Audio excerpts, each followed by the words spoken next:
Hello, and welcome to our Tuesday evening workshop. We're joined here by the Casco Bay Trails program. Happy to have you. If you two can please introduce yourselves and then move forward with the presentation. If I can ask counselors to hold questions until the end. Thank you.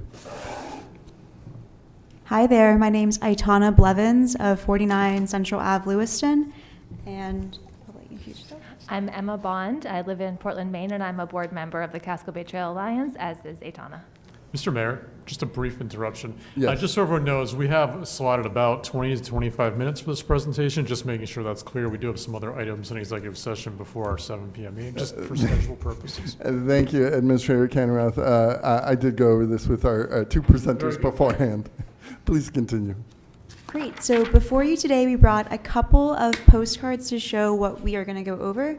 As part of the Casco Bay Trail Alliance, we are on the board who has a vision to create a 72-mile multi-use trail that's off-roads that can be used by pedestrians, bikers, anyone seeking a safe place to walk or bike. Up here we have a nice map showing the vision. It's connecting Portland to Lewiston, Auburn, to Brunswick, and then back down to Portland. The first portion of it that's highlighted in yellow on your maps on the cards is showing the 25-mile option that has been approved by legislature this year. It's using an unused railway corridor, and we've been authorized to use it by the Maine legislature. So that's what we're here to celebrate today and share with you.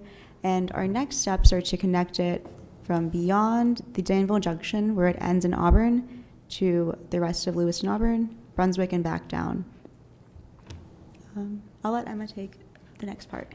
Sure. So one exciting, and Aitana can jump in on this as well, but with the big success this year, of course, was the legislative approval of the interim trail from Portland to Auburn. So for that segment, we're now looking towards hoping to do engineering designs and ultimate construction. And so we are working on several levels, continuing conversations with the Maine Department of Transportation and trying to gather an interlocal group of all the municipalities along that stretch so that they can start making decisions jointly.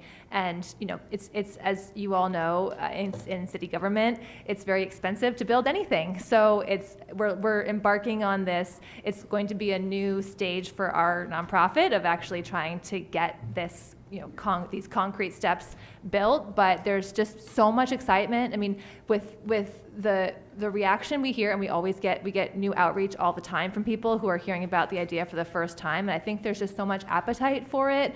With, of course, we need cars for many things, but there's, I think, a huge appetite for people to be able to get outside, not only to recreate, but with e-bikes, if you live 10 miles from the store or from an errand you have to run or from work, 10 miles, 15 miles, with an e-bike, you really can make that commute and not be stuck to a one car, or a family could maybe have a one car lifestyle. That saves a lot of costs. Almost anybody can afford a bike. It's a really democratic thing. It's great for public health. It's just an amazing thing. But the problem is it's not safe for many places. And so this would be essentially, I've started thinking about this as it's a freedom thing. We should have freedom to walk out of our door, walk out, go for a walk, go for a bike without feeling this deep fear that we'll get hit by a car. Sometimes you see news reports saying, this biker was hit by a car. Oh, but they were wearing dark colors. It shouldn't be that way. It should be that you can go out and enjoy the outdoors, do errands. Most drives are about 5 miles or less, an easy bike, or walk. So that's the basic vision. And we the next steps, there's estimates that it's maybe 1 million or 2 million a mile to actually construct it. So we'll be looking to state sources, federal sources of funding, grants, private donors. We're hoping. I mean, some of this parts of this stretch, it's the economic corridor of Maine, and it's all another exciting thing is that it connects a lot of communities. So it's connecting CD1 and CD2. It's connecting the two biggest urban centers of Maine, Portland and Lewiston, Auburn. So it's just a really exciting vision, and we feel that it's closer now than ever because of this legislative advancement for the 25-mile corridor from Portland to Auburn. And then, do you want to talk about the reimagine? I mean, you probably are very familiar with the Reimagining Washington Street effort that's been looked into, but that would be a key piece that would connect basically Danville Junction. There's an easy way to get to Washington Street. Once you're there, this Reimagined Washington Street would get you to Lewiston, and then members of the city council, I understand, are very well versed with the efforts on the Lewiston Lower Branch, which connects Lewiston Lower Branch from Lewiston to Lisbon. Then there's the very exciting Paper Mill Trail that's already there. That's sort of the middle connecting piece, and then the state-owned portion of that goes from Lisbon to Brunswick. So this whole vision, I think there's exciting advancements, not only on the Portland to Auburn section, but also the whole loop connecting Lewiston to Brunswick as well. And I think that brings us to why I wanted to share this with you guys today. Like, we have received the authorization for the first 25 miles, and that's really exciting, but we're trying to look beyond that into what's next. So as part of being on the board, I've been working on walking some of the post-Auburn, like more of the Lewiston and Lisbon railroad tracks to see what lies ahead. And it's been very eye-opening to see what cannot be used for train tracks because they're so overgrown. And it's been just like so interesting to fall in love with Lewiston, like with what's there. But I wanted to bring this to you guys so you guys can see what we're working on. Would love to have the same support in Lewiston as we do in Auburn to have a safe place to recreate off the roads. And nothing else to share. If you have any questions, please continue to look at it, and we're happy to answer any questions. Thank you both. Questions, comments from the council? Yes, Councilor Glant. Thank you, Mayor. Very exciting. I guess you were talking about people could go for the stores. Will you have spots along the way for carpooling where a person, say, could drive up to, get down their e-bike and go back and forth? Is that part of your plan? I think, yes, but I think points like that are often part of construction and engineering studies. So the Mountain Division, for example, goes from, it really starts in Portland, goes to Freiburg.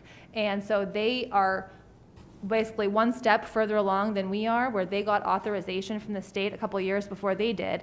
They now have, they did a feasibility study, and I believe they're now in the engineering design portion. So parts of the planning say, okay, here's where we're going to have a parking and access area, and certainly I think we'd like to see, places to lock your bike there, or signage, and just finding the places along the route.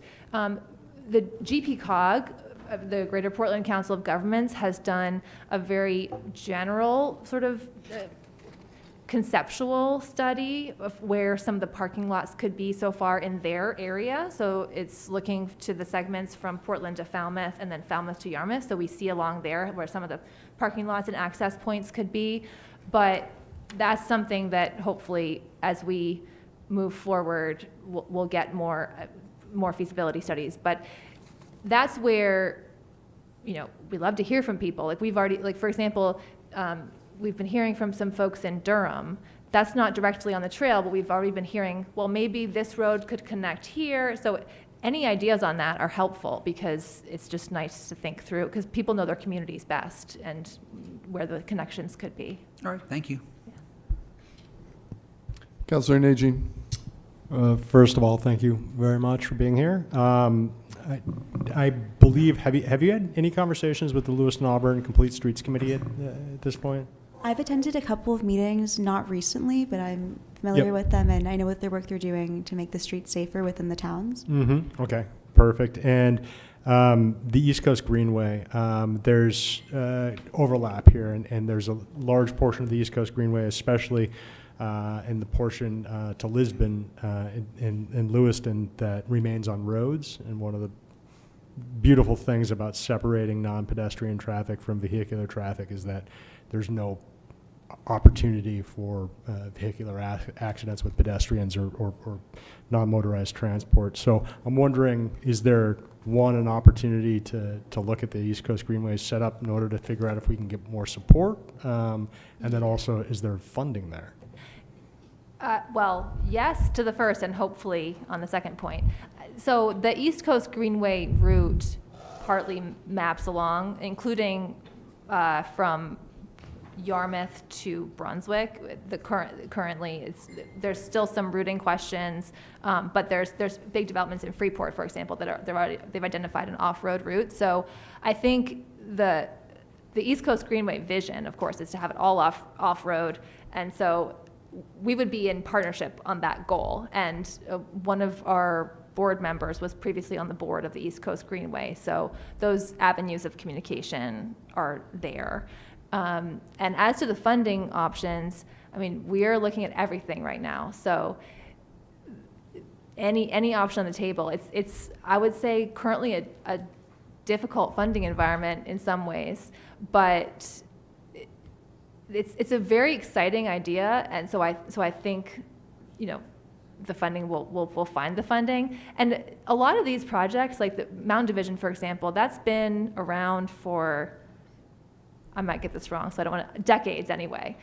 So these are long-term projects, and I think it's pretty exciting for this corridor and the vision, the 72-mile vision. It's actually been moving. It feels like a long time to us who are sort of the volunteer on the background, but the Casco Bay Trail Alliance was created in 2019, which really isn't that long considering we're in this phase of authorization, and I think it's just an idea whose time is really here. So.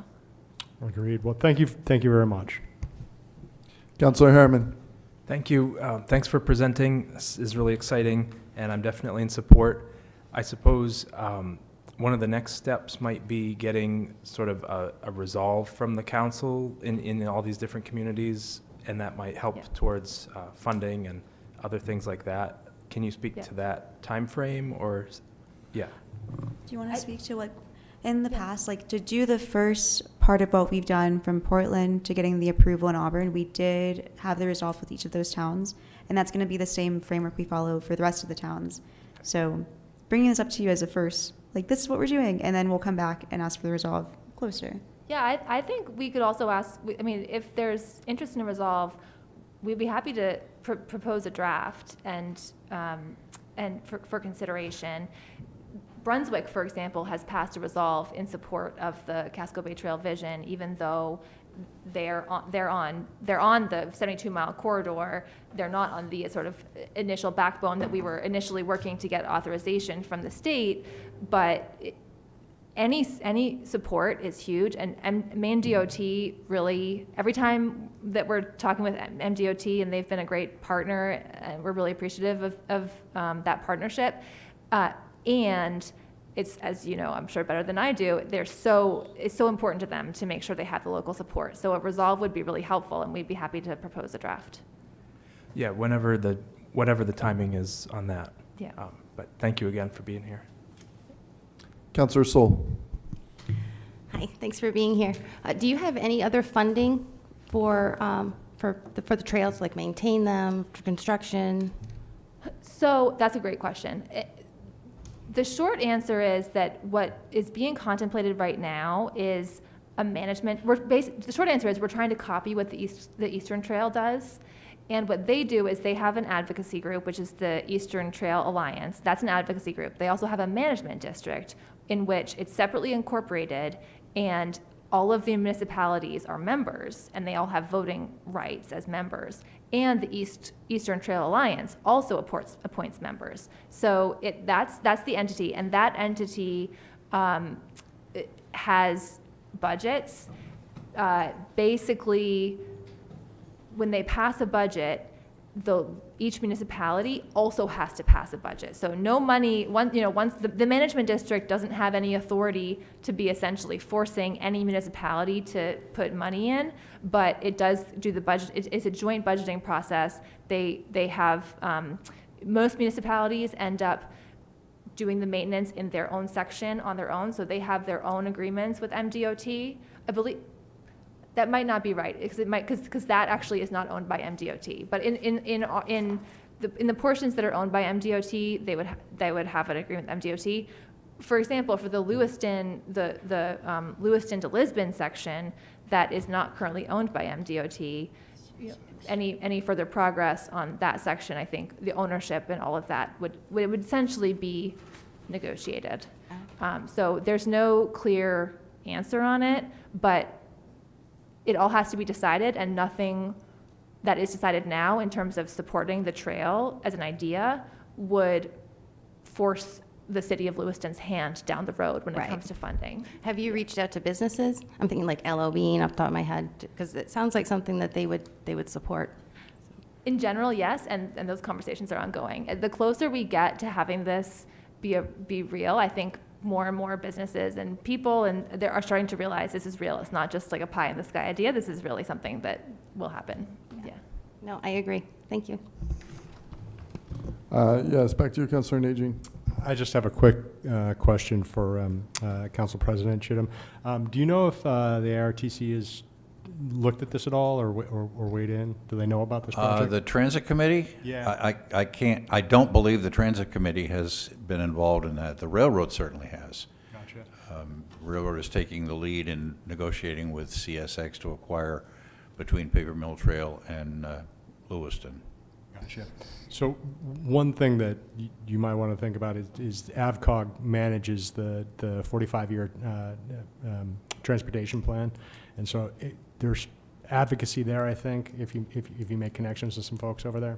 That's a really good idea. That's a really good idea. And I'm just thinking as well, Councilor Chittum, perhaps for any future resolution, we should discuss in advance because it would be best if it covered something that would, if it was comprehensive, I think. So. Thank you for being here. We really appreciate it. Sounds like an exciting project. Thanks so much for the opportunity. Thank you. Thank you.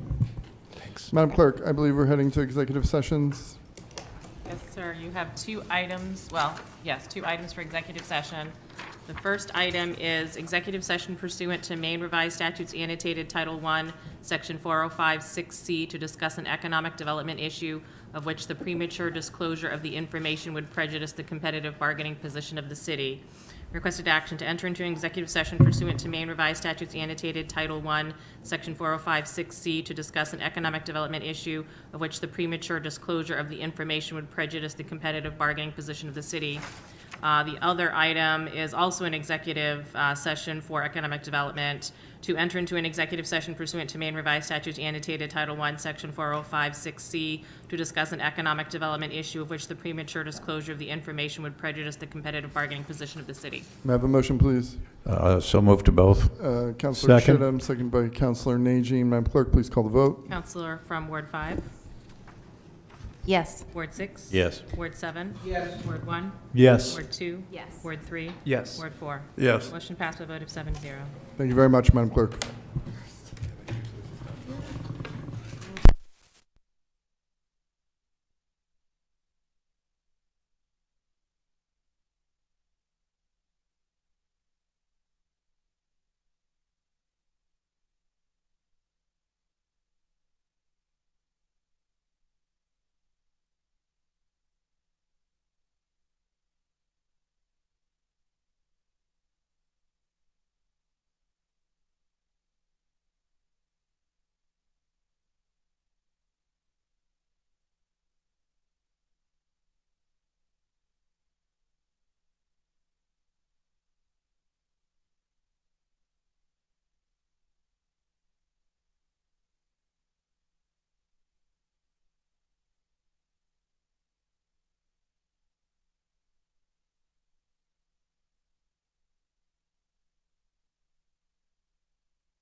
Hello, good evening. Welcome to our Tuesday evening council meeting. Thanks all for coming. We have Lucy here from the Bates field hockey team who will lead us in the Pledge of Allegiance.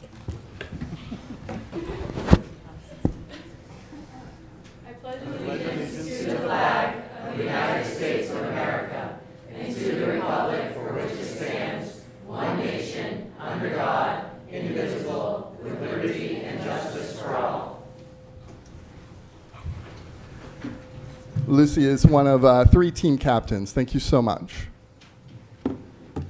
Madam Clerk, I believe we're ready to begin. Yes, thank you, Mr. Mayor. All roll call votes for this meeting will begin with the Counselor of Ward 5. And I understand we have minutes. Yes, the minutes of the October 21st meeting. May I have a motion, please? So moved. Councilor Glant, second by Councilor Harriman. Madam Clerk, please call the vote. Counselor from Ward 5? Yes. Ward 6? Abstain? Ward 7? Yes. Ward 1? Yes. Ward 2? Yes. Ward 3? Yes. Ward 4? Yes. Motion passed by a vote of 6-0. And now we'll have a presentation. And now we'll have a presentation with the Bates winning field hockey team.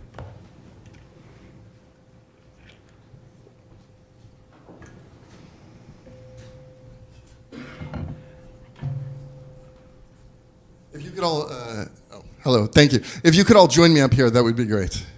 We have coaches and players. Oh, looks amazing.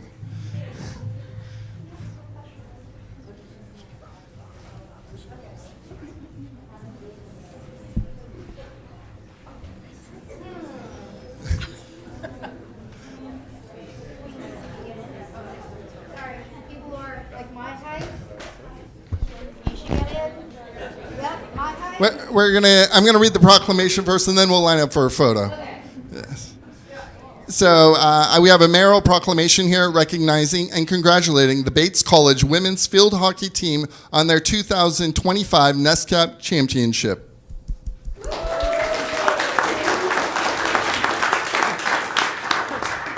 Whereas the Bates women's field hockey team have achieved a momentous victory by winning the 2025 New England Small College Athletic Conference Championship, and whereas under the exceptional leadership and guidance of head coach Danny Kogut, assistant coach Kelly McManus, and assistant coach Ian Wag, who were deservedly honored with the NEXAT Coaching Staff of the Year Award, and congratulations. And whereas this dedicated team achieved the most wins in a single season in the program's history, earning them a number 4 national ranking and culminating in the team's first ever NESCAC championship, a victory that has electrified the Bates community and the city of Lewiston. And whereas the following student athletes, through their countless hours of practice, unwavering commitment, and stellar performance on the field, have embodied the true spirit of teamwork, proudly representing Bates College and the city of Lewiston. We have, I'm going to do my best with names, okay? Ava Donahue, Sophie O'Sullivan, Elena Augusti, Alexa Queen, Summer Gordon, Rose Gordon, Molly, say it again? Radian. Emma Queen, Caroline Nowak, Lucy Norris, Kathy Russell, Sierra Garrity, Ali a pigeon, Lily Hogan, Haley Dwight, Sophie Julian, Amira Dillon, Elsa Copeland, Amy LaBelle, Brooke Molyneux Kohlenberg, Sophie Codoni, Bella Bigelow, Eva Bushi, and Kaylee Jacobson. A huge round of applause for all the players.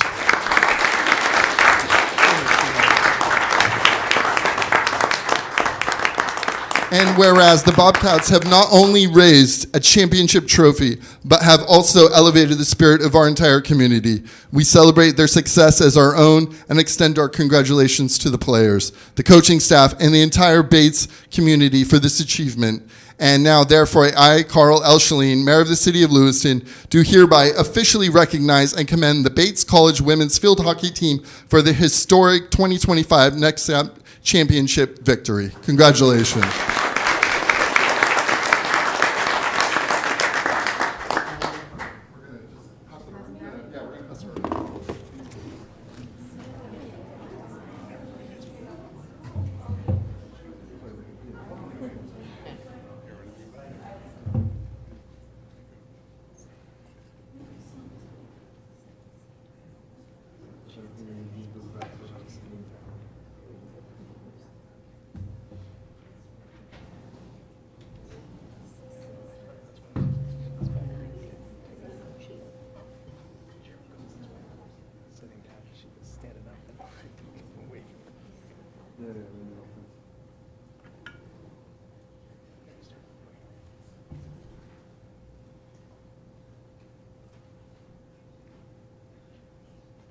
Don't spend a lot of time on this.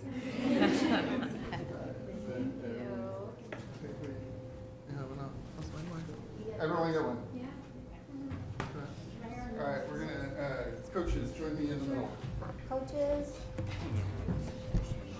Counselor, bond chance. And we got someone called from Bates. Who's gonna help us here. Wow. Okay. Yes. Okay, I'm gonna get one, sorry. All right, 3, 2, 1.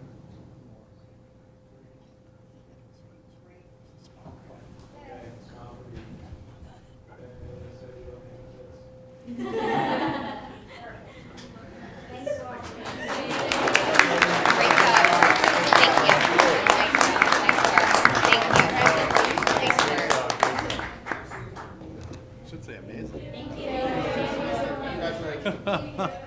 Congratulations. Now you have to stay for the whole meeting. Congratulations. Thank you. Did we get everything? Yes, the next one is public comment. We're just gonna wait for people to quit. Sure, absolutely. Take care. Good job, folks.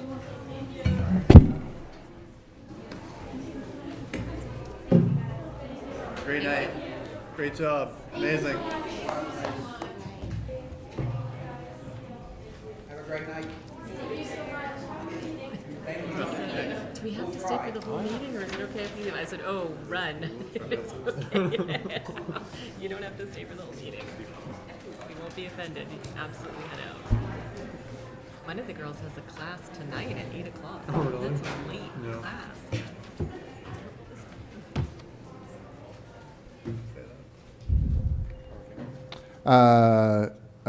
Thank you. A huge round of applause for the Bates women's field hockey team.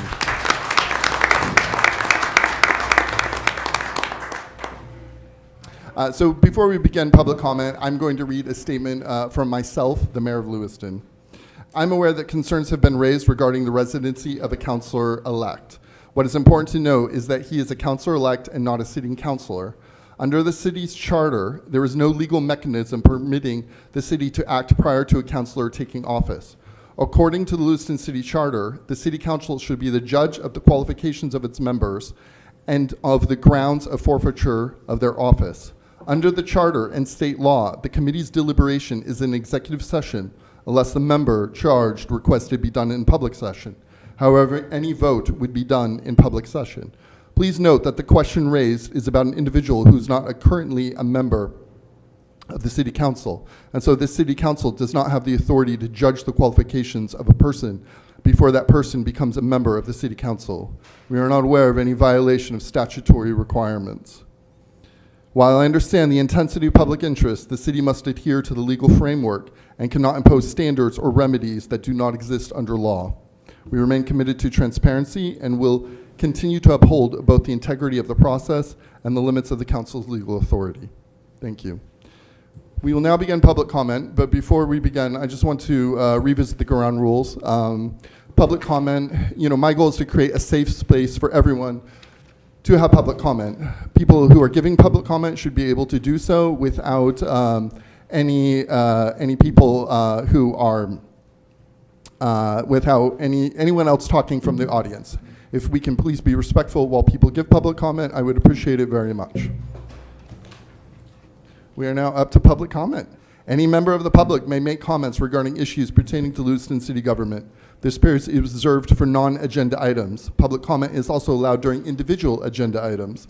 Public comment is limited to 3 minutes per person. Please state your name for the record, and please indicate if you're a Lewiston resident. Because this is the business meeting of the City Council, all questions should be directed to the mayor, who will ask staff to follow up at a future time. It is illegal for the City Council to allow comments related to personnel matters. All personnel complaints should be made directly to the City Administration Office. My name's Melissa Dunn. I'm a community organizer. For full disclosure, I give testimony under duress as I give testimony because I'm pursuing legal protections and have made police complaints against one of my stalkers in the room this evening and a wedded partner to a city councilor, and I'm not here to talk about that, but I need to name it. I've been painfully witnessing white supremacists and white power holders intentionally rob and steal moments of celebration and joy from Black and African men in my community.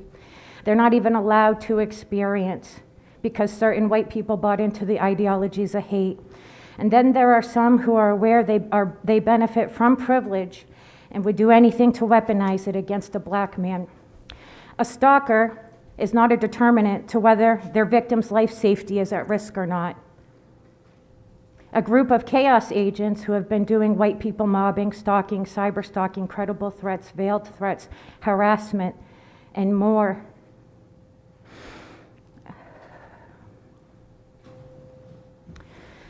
They've made personal attacks, and all because all 4 family members didn't make it the cut to election through city and the school board. The people voted, and now the chaos agent group is trying to impact the outcome of our vote through election intimidation, manufacturing events, hate speech, terrorizing, menace, coercive control, coercive violence, which is institutional, psychological warfare, and behavior modification, even recruiting and reeling in people to repeat their dangerous narratives while leading them to unlawful acts that can result in protection orders and other legal avenues or other litigation, including their efforts of coercive violence, intentionally dragging power-holding people into their efforts to carry out an extension of the abuse their target experiences, or to re-victimize and re-traumatize survivors of their violence. Black men deserve to celebrate. Black men deserve joy. Black men deserve their flowers. I ask city officials to take a stand against white people mobbing, community mobbing, and stalking and cyber stalking tactics. Thank you.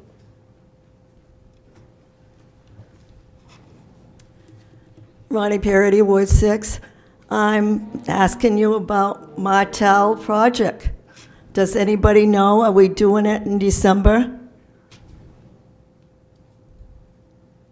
I'm really sad that we are not doing the Martel project. Already Gendron project is already digging and everything, and supposedly I was told that December was the month that we were going to have the Martel project started.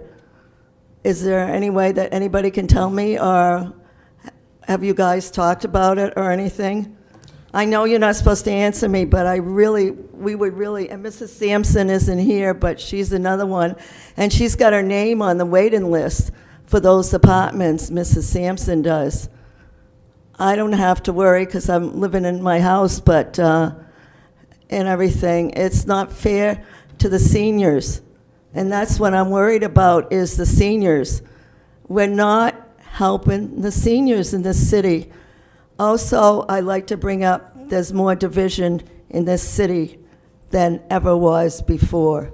If you don't do something about it, we're going down. And we are going down because of the division in this city. And there's some political people that are doing it and everything. I'm not going to name names, but there are some political people that are doing it and causing division in this city. And now you're not even helping the seniors, and you're going to be coming to us with taxes, our new taxes, for the housing, and we're really worried about that when I've talked to seniors. So please do something. Let's empower seniors. Let's take care of seniors. We're not doing it. And there's division. There's division. Ward 6, 7, and 2 are not being paid attention to in Lewiston. Only 3, 5, and 1. Thank you.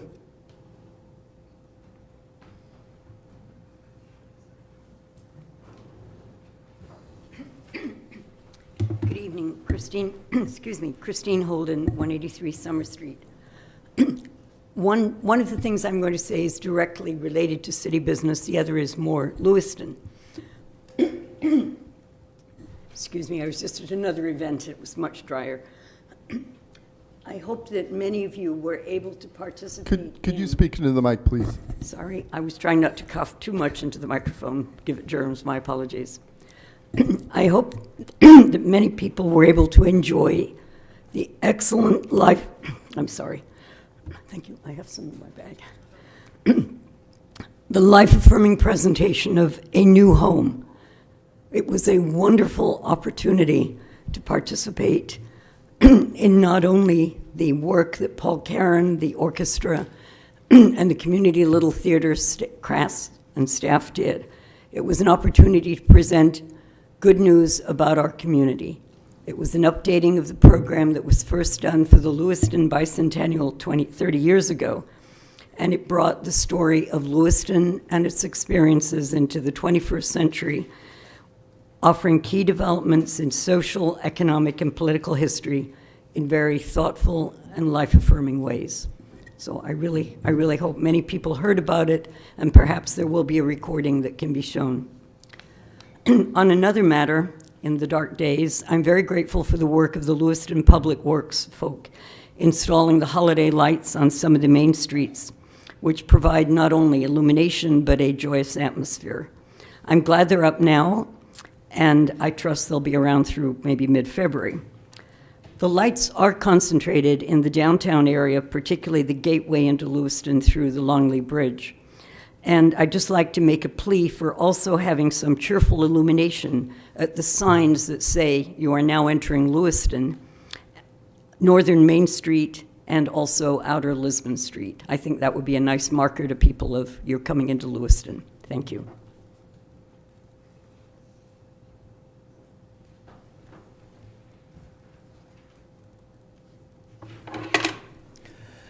Matthew Egrin, Ward 4. I'd like to speak about the Flock camera system that Lewiston PD is currently trying out. The system alone is an issue without any policy in how it's being used. As of our last meeting, Lewiston PD did not have a policy. If they do now have a policy, can we please get it shared with the public so everyone knows how it's being used? But as Flock now wants to expand their camera system by also tying into using Ring cameras as of October 16th. So even if Flock can't do human tracking, just license plates, I can be sure that with the Ring camera system tied to a citywide web, you can. This is going to be different than LPD going and asking if you're willing to share your data.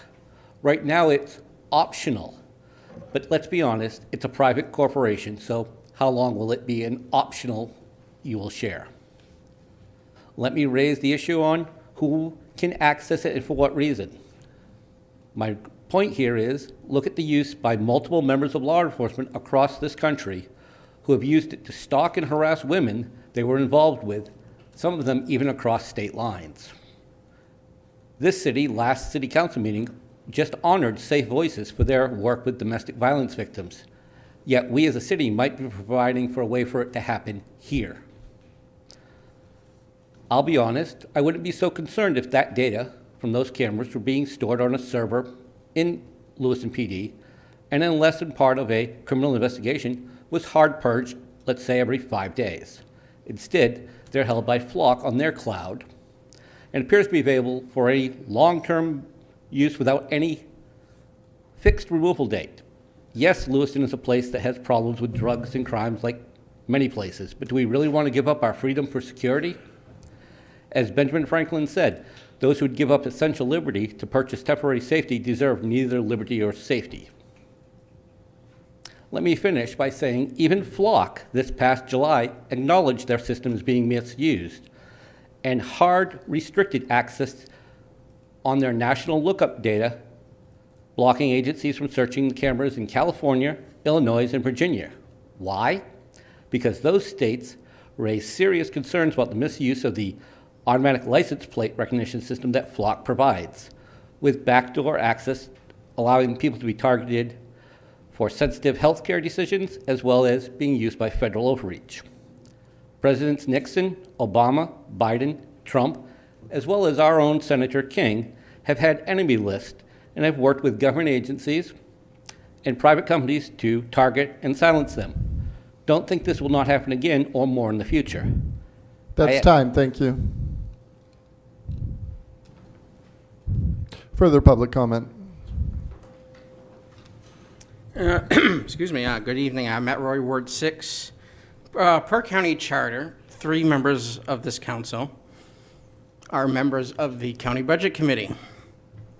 We've heard, only Councilor Grant has given a very brief report on the Budget Committee, and then 2 weeks ago, we read that the Board of Commissioners have tabled without a meeting set.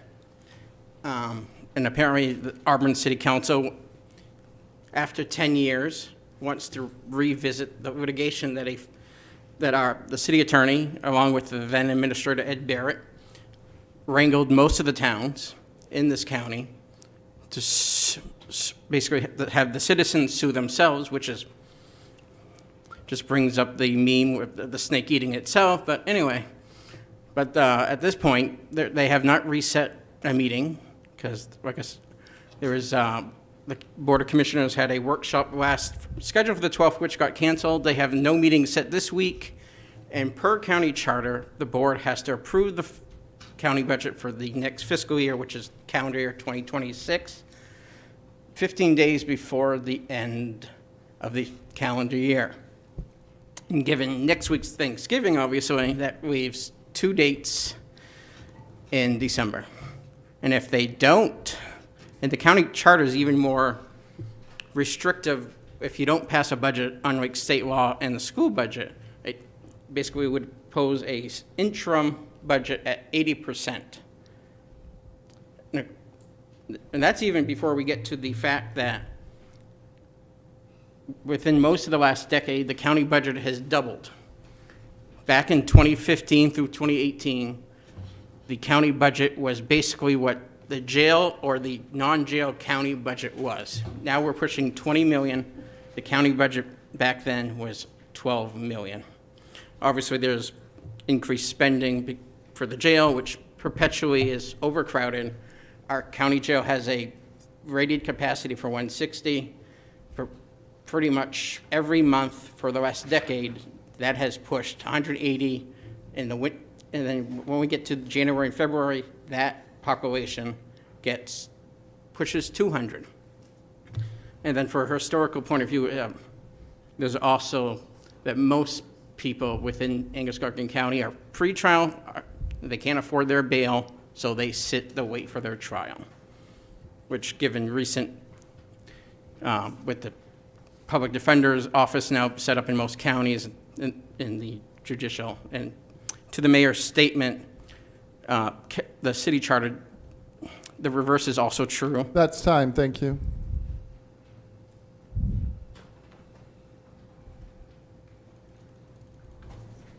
Hi, Marcel Leclerc, Ward 5. I had a statement that I was prepared to read this evening, but after the mayor's statement, I am going to trust that the council will do the correct thing.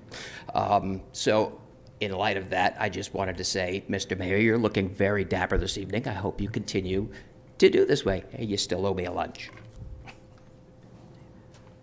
Further public comment?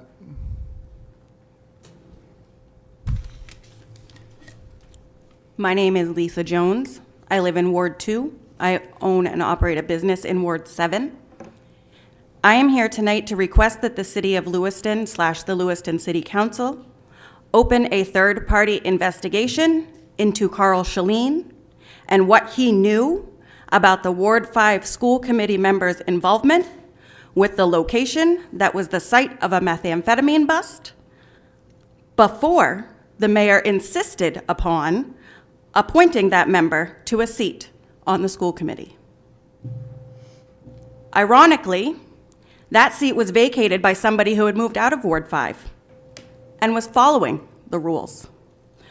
Carl chose to appoint somebody who had moved out of Ward 5 2 months prior when the illegal apartment was condemned after the meth bust.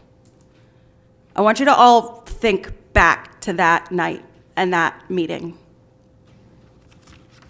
I know a bunch of you were not in favor of making that appointment that night because it was before the deadline.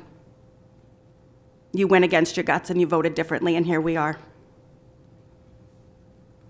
Carl insisted upon making that appointment before the published and advertised deadline. The public still does not know the details of that October 2024 drug bust, as it is currently in the hands of federal investigators. But the information the public can gather now through an independent third-party investigation is how deeply entrenched Mayor Shaleen has been with the ongoing eligibility concerns of the Ward 5 councillor-elect. Please vote to open an investigation. Thank you. Further public comment?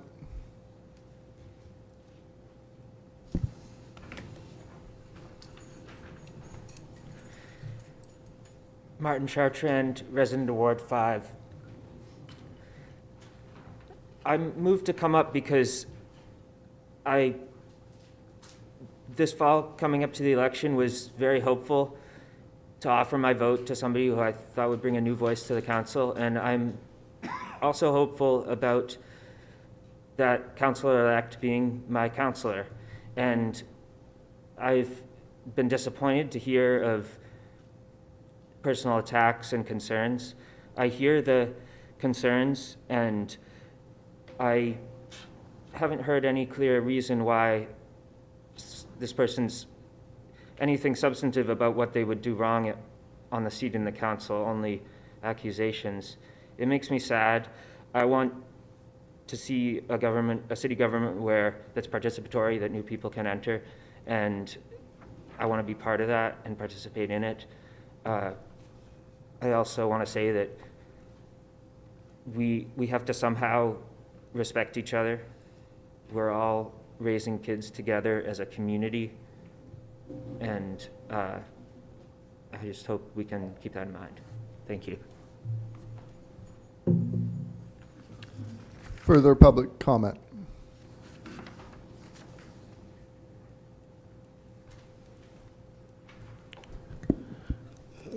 Good evening, Jamal Mohammed, currently Ward 4, and I'm just here to say thank you so much for the work that you guys are doing, and thank you so much also, Mr. Mayor, that you say this is a safe place to speak.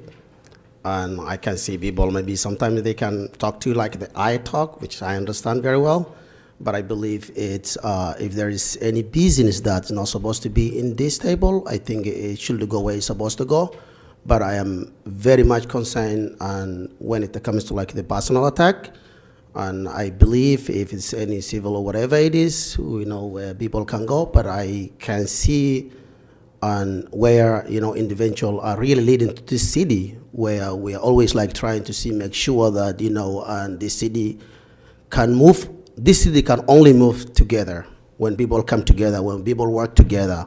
But it's very, very disappointed when I see individuals, including our leaders, some of the leaders are even trying to do like the personal attack. So this is, I believe, it's a city where people came a different background, people have a different religion, people had a different background, but I believe the only way that we can succeed is when we work together. Otherwise, we will always, be fall back. So thank you so much for the service that you guys are doing it. Thank you so much for the work that you're doing it. Thank you. Further public comment? Public comment is now closed. Administrator Kainrath, I believe you have a report. All right, thank you, Mr. Mayor. Appreciate it. Starting off, we will be having an announcement on our next chief of police, November 24th at 10:30, right here in this room in the council chambers. This event will be open to the public. Everyone is welcome and encouraged to attend, from elected officials to staff to members of the public to members of community organizations. All are welcome to come to this event. This is going to be followed by two additional dates in December and January that will be hosted by myself and the new chief. That will be public meet and greets and input sessions And would like to see more of those going forward, but we're going to be starting off with this announcement event and the 2 additional sessions coming up in December and January.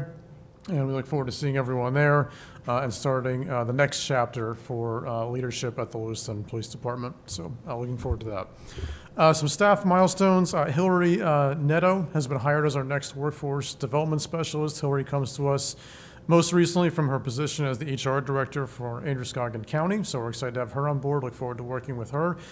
She actually began today, was her first day. So welcome to Hillary. Also, a welcome to George Monteith at Lewiston PD. He joins us as a patrol officer coming to us from Auburn PD. So welcome to George at the PD. My next public open office hours session will be on December 4th from 5:30 to 6 at KidSpace Inclusive Childcare, 71 East Avenue. All members of the Lewiston community and local businesses are, of course, welcome and encouraged to attend to share their thoughts, views, concerns, or anything else you'd like to share.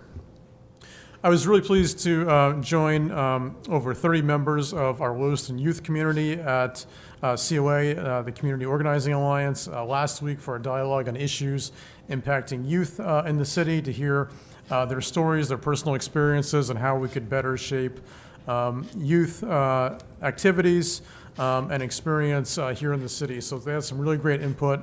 I was really glad to be there to hear their candid feedback. So thank you to everyone for participating in that event. And we're going to be having some more of these going forward. As I've said, I think reaching out to our youth community is critically important in the city, and we're going to do more to build those bridges in the months and years ahead. So thank you to everyone there and for COA for hosting us. Tomorrow, November 19th at 10:30, we will be having a grand opening at our newest fire station, Station 5 on Captain Bazinet Way. Again, that's tomorrow at 10:30, and who was able to join us, please do for that event. And lastly, we're going to be having our new counselor orientation for our 2 newly elected counselors on December 9th in the afternoon. And then, of course, the swearing in for new and returning counselors will take place on January 5th in the evening. Thank you. Thank you, Administrator Kinrath. We appreciate your service and all of our staff's service to the city. Madam Clerk, we have a consent agenda. Yes, sir. There are 2 items on the consent agenda this evening. Item number 1, order authorizing execution of municipal quitclaim deed for real estate located at 644 East Avenue and 305 Bates Street. And item number 2, authorization to accept transfer of forfeiture funds. May I have a motion, please? Move both items. Okay, so that was Councilor Chittum, followed by Councilor Gallant. Madam Clerk, please call the vote. Counsel from Ward 5? Yes. Ward 6? I'm sorry, yes. Ward 7? Yes. Ward 1? Yes. Ward 2?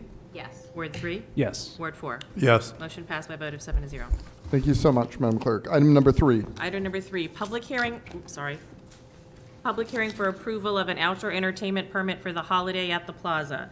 Requested action to conduct a public hearing on an application from the Holiday at the Plaza for outdoor musical concerts and performances to be held at Dufresne Park on December 6th, and to authorize a permit for an outdoor entertainment event as required by the City Code of Ordinances, Chapter 10, Article 1, Section 10-3, to the Organizing Committee for the Outdoor Music Concerts, contingent upon positive recommendations from the Police Department, Fire Department, Code Land Use Officer, and Code Health Officer regarding compliance with all regulations and compliance with all city ordinances. May I have a motion, please? So moved. Councilor Second. Chittum, second by Councilor Najin, or sorry, Councilor Harriman, my apologies. Discussion. Councilor Najin, yes. Just to say, I'm happy to see this coming back again, that's all. It'll be back and better than ever. Public comment for this agenda item. Back to the council. Councilor Sol, yes. I just have a quick question. My husband will be DJing, so I don't know if I should recuse myself. Madam Clerk, do you have thoughts on that? It is paid? Yes. I hope it is. But yes, I think it is. You could perhaps recuse yourself because there is some financial interest connected. I'm going to recuse myself then. Thank you for bringing that forward. Further questions, comments from the council? Madam Clerk, please call the vote. Counsel from Ward 6? Yes. Ward 7? Yes. Ward 1? Yes. Ward 2? Yes. Ward 3? Yes. Ward 4? Yes. Mr. Mayor? Yes. Motion passed by a vote of 7 to 0. Item number 4. Item number 4, public hearing on an application for a new liquor license for Emerald Hospitality LLC, doing business as Ramada Lewiston Hotel and Conference Center, 490 Pleasant Street. Requested action to authorize the city clerk's office to approve a new liquor license application for Emerald Hospitality LLC, doing business as Ramada Lewiston Hotel and Conference Center, 490 Pleasant Street. May I have a motion, So please? moved. Counselor Chittum, Second. second by Counselor Najin. Discussion? Yes, Counselor Chittum. I wonder if it would be appropriate for me to ask Code Enforcement Director, I see in the back of the room, a couple of questions about the facility. Yes, please. Thank you for stepping up, Director Connor. Director, thank you. The last I knew, that building was condemned. Is it still condemned? Do you have a schedule for when it will be issued a certificate of occupancy? Yes, absolutely. So the Ramada received a partial license, a license with some conditions for a portion of the building. So the wing that parallels the Alfred Plord Parkway, both upstairs and downstairs, is operational. They've been operational. They received it, I believe, in July, if I'm not mistaken, was when they received their conditional license. They've been drastically improving the property. They've been working with code enforcement and planning the entire time. And so we have been working with them and, giving them their license. Now they're applying for their liquor license. And so we are in support of it. We have no issues with them right now and hoping that they open up fully by 2026. Thank you. And a question for the city clerk, if I may. This is an annual renewal of a license that expired just recently or is soon to expire? Well, this is a new liquor license because it's a new owner structure, but it will be an annual license. And so what's before you tonight is for the opportunity to hold a public hearing and receive public comment, and then for the city council to decide if they would like to approve it. That's just one of the steps. The city clerk's office is not going to issue it until the applicable departments sign off after their inspections as well. But timing-wise, where the city council only meets every other week, we bring this forward to you, and then staff will process it and issue it accordingly once all city departments have signed off. Thank you for that clear explanation. The only other comment I have is I spent some time trying to identify the two plans, the floor plans that were presented in our packet, and I could not get those to marry. I don't know that that's crucial to this, but it is a cause of concern. I don't know where the large inset fits within the floor plan. Thank you, Director, and thank you, Madam Clerk, for your explanations. Further comments or questions from the council? Public comment for this agenda item. Back to the council. Madam or Councilor Chittum, did you have something else? If no one else, does the fire department have current plans of all buildings or most buildings? Is there a process where the fire department has building plans? Sorry, Councilor Chittum, unless it's like specific to this agenda item, can we perhaps take you're that right, up? Mr. Mayor, I apologize. Your apologies accepted. Thank you. Further questions from the council? Madam Clerk, please call the vote. Council from Ward 5? Yes. Ward 6? No. Ward 7? Yes. Ward 1? Yes. Ward 2? Yes. Ward 3? Yes. Ward 4? Yes. Motion passed by a vote of 1 to 6. Item number 5. Item number 5, public hearing and final passage to amend the business license ordinance for the licensing of syringe service programs. Requested action that the proposed amendments to Chapter 22 Business Licenses, Article 18 Syringe Service Programs of the city's Code of Ordinances receive final passage by a roll call vote. So moved. Councilor Gallant, second by Councilor Chittum. Discussion. Councilor Sol. Okay, so I have been debating on whether or not to support this ordinance the way it's written. I don't support the way that it's written, but there's still some really good pieces to it. This started out as an ordinance, a Lewiston ordinance to protect residents and business owners, and it sort of morphed into more of a Spurwink, and that's nothing against Spurwink. I think they're doing a fantastic job. But this ordinance has really just become a to protect the user. So I just want to make sure that it's on record that I do not support the amount of syringes that are allowed in this ordinance. I do support the restrictions for where they can operate and how many licenses. So I will be voting yes for those reasons. Thank you, Councillor Sol. Councillor Chittum, yes. Thank you, Mr. Mayor. I would like to move an amendment as presented in the packet to modify section 22496 and 22498. I'll second the amendment. Madam Clerk, did you get all that? Yes, sir, thank you. Moved by Counselor Chittum and seconded by Counselor Harriman. Yes. Discussion on these proposed amendments. Councillor, Councillor Chittum, yes. Thank you. I have proposed these amendments because I believe that the requirement or the authority within this ordinance to allow an inspector to copy any and all records runs counter to many laws, both state and federal. And the second change would be to reflect that we don't measure time from the enactment of the ordinance, which would be tonight, but rather from the effective date, which I believe is 30 days hence. Those are the two amendments. In keeping with past practice, for this whole process, I'm going to go to public comment for this amendment, for these amendments, should there be any.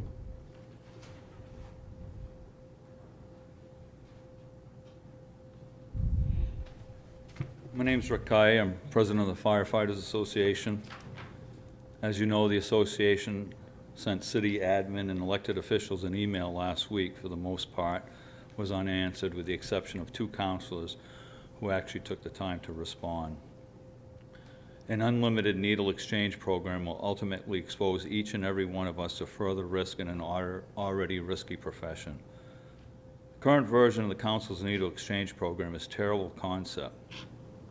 I do trust that you believe the unlimited exchange is a good idea, but you're worsening the exposure for the citizens and first responders.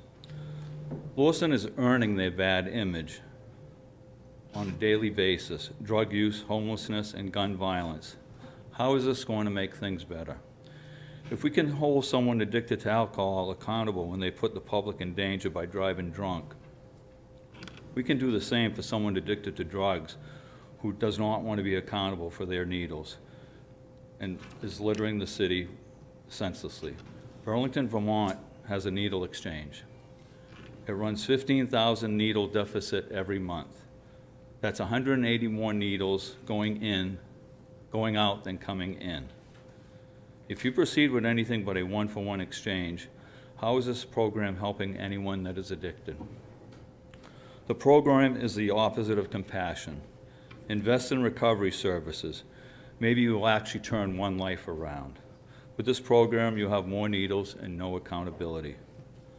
We are well aware that we may endure political costs for speaking out tonight. What alternatives have you left us? You can't answer us, and the majority of you chose to ignore us. As for the city image, yesterday social media promoted a double overdose on Pear Street with the banner reading "Needles Everywhere." Read the comments. We're not alone in our views. Thank you for your time.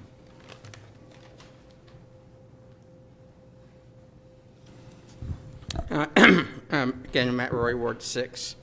Yet here again we stand, basically a year after this was first suggested. We've had multiple meetings since June, and yet again the council president wants to say he's transparent, but bring in a last-minute amendment again, which is the hypocrisy that this council has on this issue. Is, if it wasn't deafening, it'd be sad. But anyway, again, and this is not the first time the council president has done this. He's brought multiple amendments over the last 5 to 6 months with no public hasn't read this, hasn't seen it. And again, where were these concerns in the last 10 meetings, council, through the mayor, council president? You brought this forth. Again, multiple amendments. I will repeat myself. Multiple amendments the public cannot see. You're not You're not practicing accountability of your stewardship of, as a city councilor by doing this repeatedly and repeatedly. Thank you.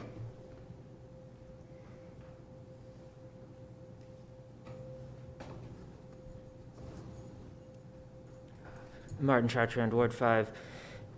I appreciate the amendment to comply with HIPAA, and I want to note that these amendments were discussed on multiple previous meetings and handed out in drafts. Should I comment on the whole ordinance or just this piece? I would prefer it if you just commented on this amendment piece right now. We will go back to public comment for the main motion. Further public comment on amendments? Public comment is now closed. Back to the council. Further discussion or questions about these amendments? Councilor Chittum, yes. I'm torn because I don't normally do this, but to address Mr. Roy's concern, these amendments have been proposed consistently by me from day one.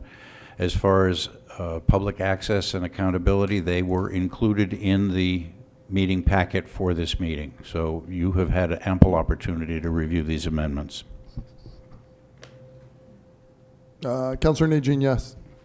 I would just add that for the most part, it's for clarity, as well as the fact that under HIPAA, you cannot access certain patient confidentiality records. And so, you know, I support what I feel is de minimis changes to the second reading of the ordinance.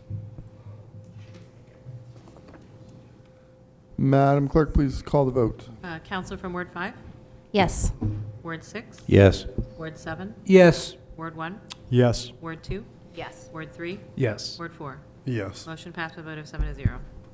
The amendment is passed. We're now back to the main motion. Further questions or comments from, yes, Councilor Longchamp.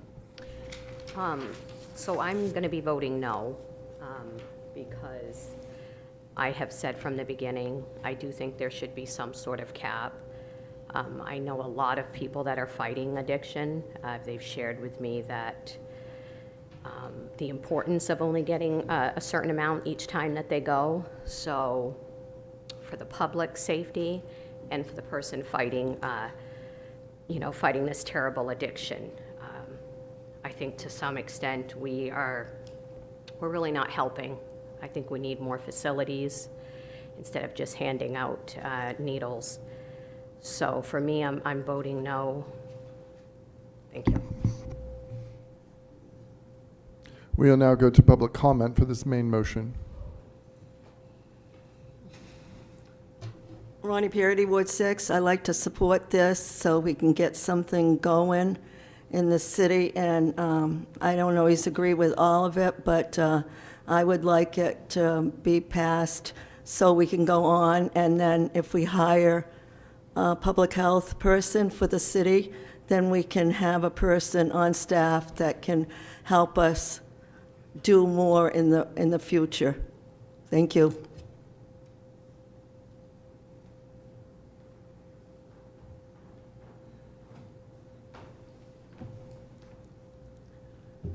Matthew Agron, Ward 4. While this ordinance is not perfect, it is broken in spots. It's at least something that we have finally put into play. You were talking at one point about revisiting this in 6 months to see, are there changes needed? I hope you do that, because there may be changes. We may find that they change policies at the CDC again. But I hope this passes, and I hope this ends our city-long 7-8 months of this meetings on this. Thank you. Further public comment for this main motion?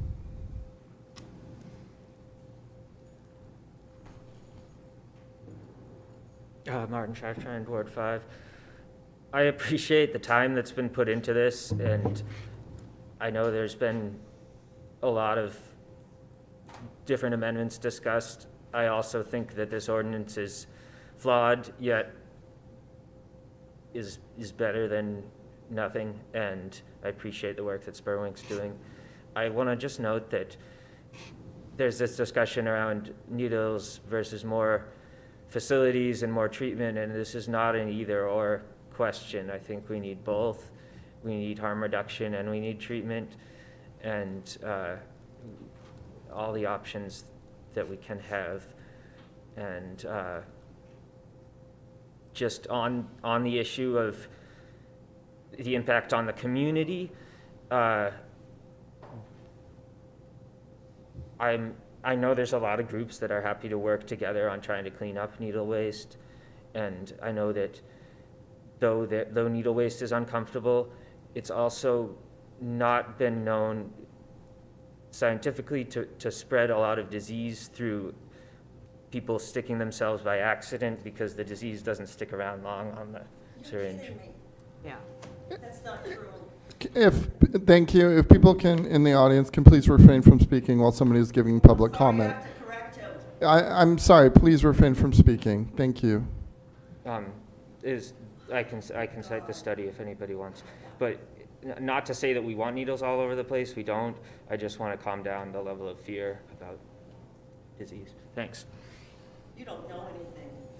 Excuse me. Thank you. If audience members could please refrain from speaking. Thank you. Further public comment for the main motion. Public comment is now closed. Back to the council. Yes, Councillor Longchamps. I would like to just share that there have been people in law enforcement right here in Maine that have gotten stuck by a needle, and there were still drugs, and they overdosed. So that comment about the disease, I just don't think is very fair or accurate. Councillor Glant. Thank you, Mayor. I'm very proud of where we've come to. Does it have some problems? It does. I don't think there's any ordinance out there or something out there that's perfect. And a lot of work was done. We've had a lot of input.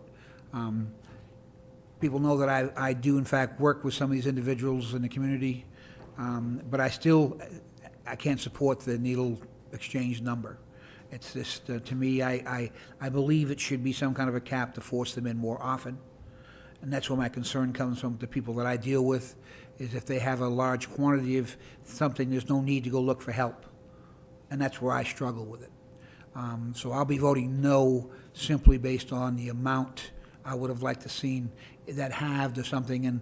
And I'm not going against the CDC who's here, or our main representative, but we all know 4 or 5 years ago this wasn't the case. When the one wasn't 100 for 1. I was involved back then, so I know. And if you look at the literature, you know, it morphed into that during COVID. The abundance of needles giving out across the country morphed during COVID. And I just think it needs to be stepped back a little. And I think the real problem is the federal government and them not doing their job to say, okay, let's see if we can't ease it back a little bit. I believe they deserve needles. I believe they deserve more on a weekend from a Friday because there's nobody here Saturday and Sundays. And I do believe it prevents disease. I just have a problem with giving somebody a box that now comes down here to the park and hands them out to anybody who wants them, who doesn't make contact with the people. And that's the desired effect, really was to get them in front of somebody for treatment. Thank you. Further comments from the council before we vote. Councillor Najin. Just as a quick comment for myself, the point of this ordinance, I think, in many ways, was to help guide the city in ways that the state policy didn't have protections. And I think that while not everybody is completely satisfied with everything that's in here, it is the product of both compromise and looking forward to reducing some of the issues that we've been experiencing in the city previously. And so, I'm in support of this. I do think that we do need to come back in probably 6 months and relook at it. I also think that there's a very good possibility that the state guidance could change, or the state legislature could change some things around harm reduction. So I think it's written in a way that allows for us to be able to deal with that. And so those are my comments. Councillor Sol, did you have something else? I just wanted to comment off of Councillor Najean's, not to argue, but I think the original ordinance was the compromise. Allowing the program to continue after the destruction it caused, but putting some stipulations on it, I think that was the compromise. The only compromise we have now is from the city, the residents. They didn't even get a choice, really.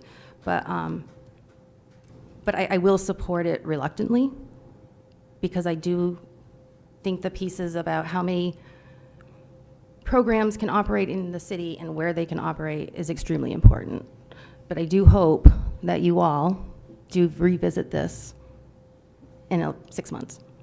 So. Councillor Chittum, did you have something else? Thank you, Mr. Mayor. Yes, I would like to iterate what Councillor Gallant has said. This has been a long and sometimes painful journey. We have disagreed. I believe we have done so, for the most part, civilly. We have viewed differences of opinion. We have an ordinance that reflects compromises on both sides of the issue. There are a number of elements in this ordinance that I'm extremely uncomfortable with, because I think they're overly restrictive. I recognize that there are people on the other side of that coin who have discomfort with the ordinance because it's not restrictive enough. But I'm pleased that we are here. We're at second reading of this important ordinance, which forms a framework and is not immutable. Just like state law, this can be changed, but this gives us a framework upon which to base and build. So I want to say that I'm extremely proud of this council for disagreeing and disputing as civilly as we did. So thank you all. Any final thoughts? Yeah, I just wanted to thank all of you. Thank you very much. While there were certainly disagreements, in my mind, we were all coming from a good place, and there's no doubt that all of us want what's best for Lewiston. So thank you very much. Madam Clerk, please call the vote. Councillor from Ward 5? A reluctant yes. Ward 6? Yes. Ward 7? No. Ward 1? Yes. Ward 2? No. Ward 3? Yes. Ward 4? Yes. Motion passed by a vote of 5 to 2.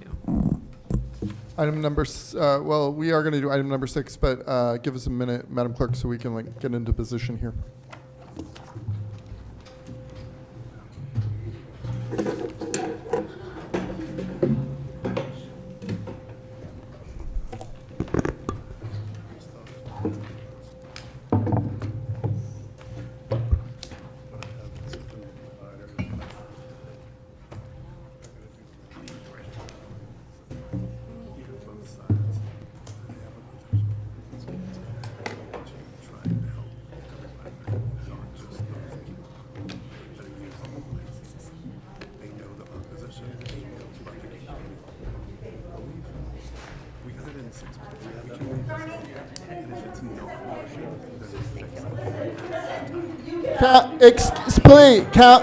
Please stop. Thank you.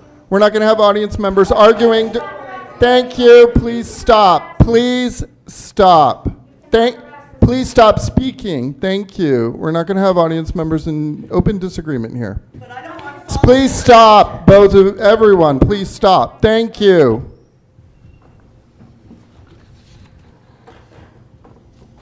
I appreciate your cooperation. Give us, excuse me, thank you. Madam Clerk, if you can give us one more second. Absolutely.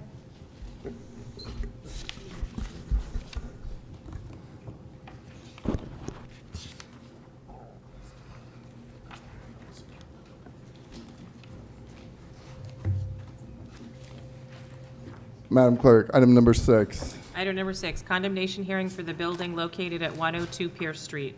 There are 2 items for requested action. The first item, to conduct a hearing to determine if the building located at 102 Pierce Street has met the dangerous building statutes as defined in Title 17, Section 2851 et al. Thank you.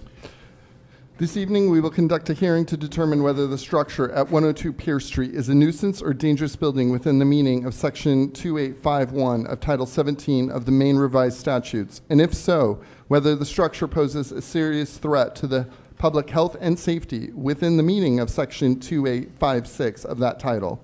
If the council makes either determination, it will then determine what actions the property owner must take. The structure is owned by Multivision Investments, LLC. Katahdin Trust Company has an encumbrance on the real estate. I ask that any owner or party of interest, including tenants, introduce yourself, including your name, address, and position. Is an owner, party of interest, or representative present?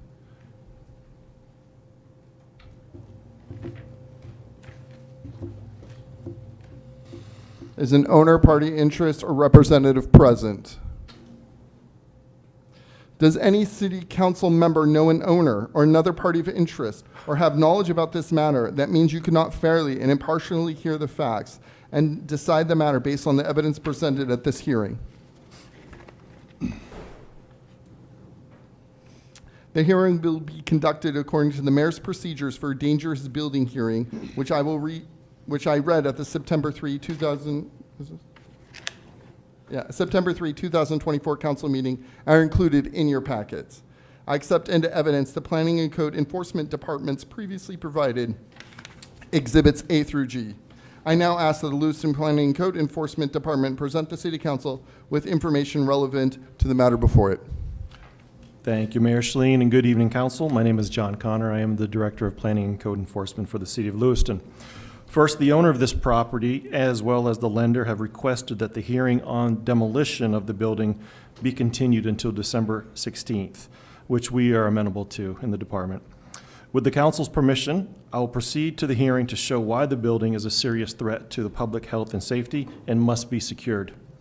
Next, in the following slideshow, which is included in your packets as Code and Fire Exhibit G, I'll discuss the title of the property, service on the parties in interest, and then describe the conditions at 102 Pierce Street that currently pose a serious threat to public health and safety. The building at 102 Pierce Street is an 8-unit multifamily residential property owned by Multivision Investments, LLC. We ensured proper notice of hearing was recorded in the Androscoggin County Registry of Deeds on October 3rd, 2025, and served on the owner on October 7th, 2025, and the interested party, Katahdin Trust Company, on October 8th, 2025. Here are the credentials of the building inspector and CEO, Steve LeBrun, as well as fire inspector Ryan Coleman. As you can see, they have over 32 years of combined experience.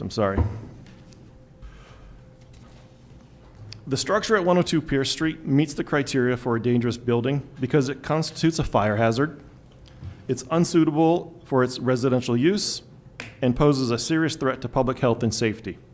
The following slides will detail the specific issues that support these findings as listed in the official findings of fact.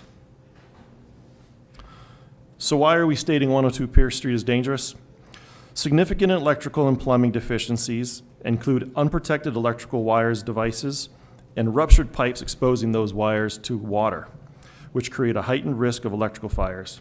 The structure is vacant, which increases the risk of fire and spread to adjacent properties.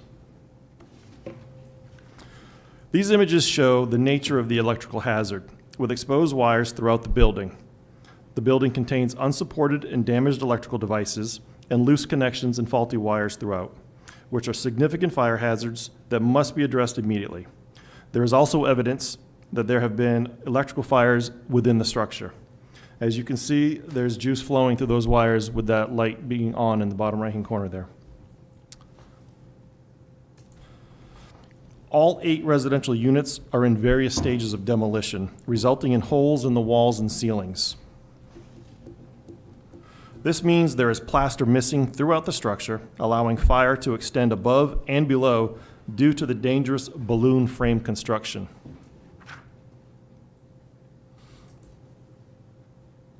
Fire can easily spread unchecked through all of these holes in the walls and the ceilings. Balloon framing is where there is an open cavity all the way up and down the walls, creating mini chimneys, if you will, for a fire to quickly spread to each floor. There's also a heightened risk for fire spread throughout the building by having missing doors. This results in a lack of fire compartmentalization, which is a significant fire hazard. The lack of barriers means that a stairwell can act as a chimney for the entire building, which enables this rapid spread of fire throughout the entire structure.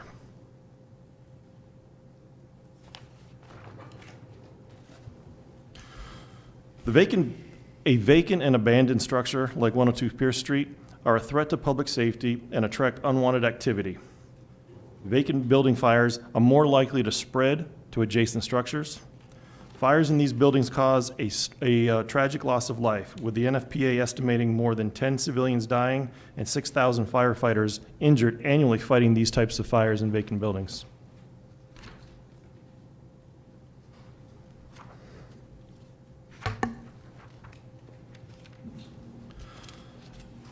As you can see, the presence of graffiti and debris indicate that the building is not secure, further proving it attracts unwanted activity and is a threat to public safety.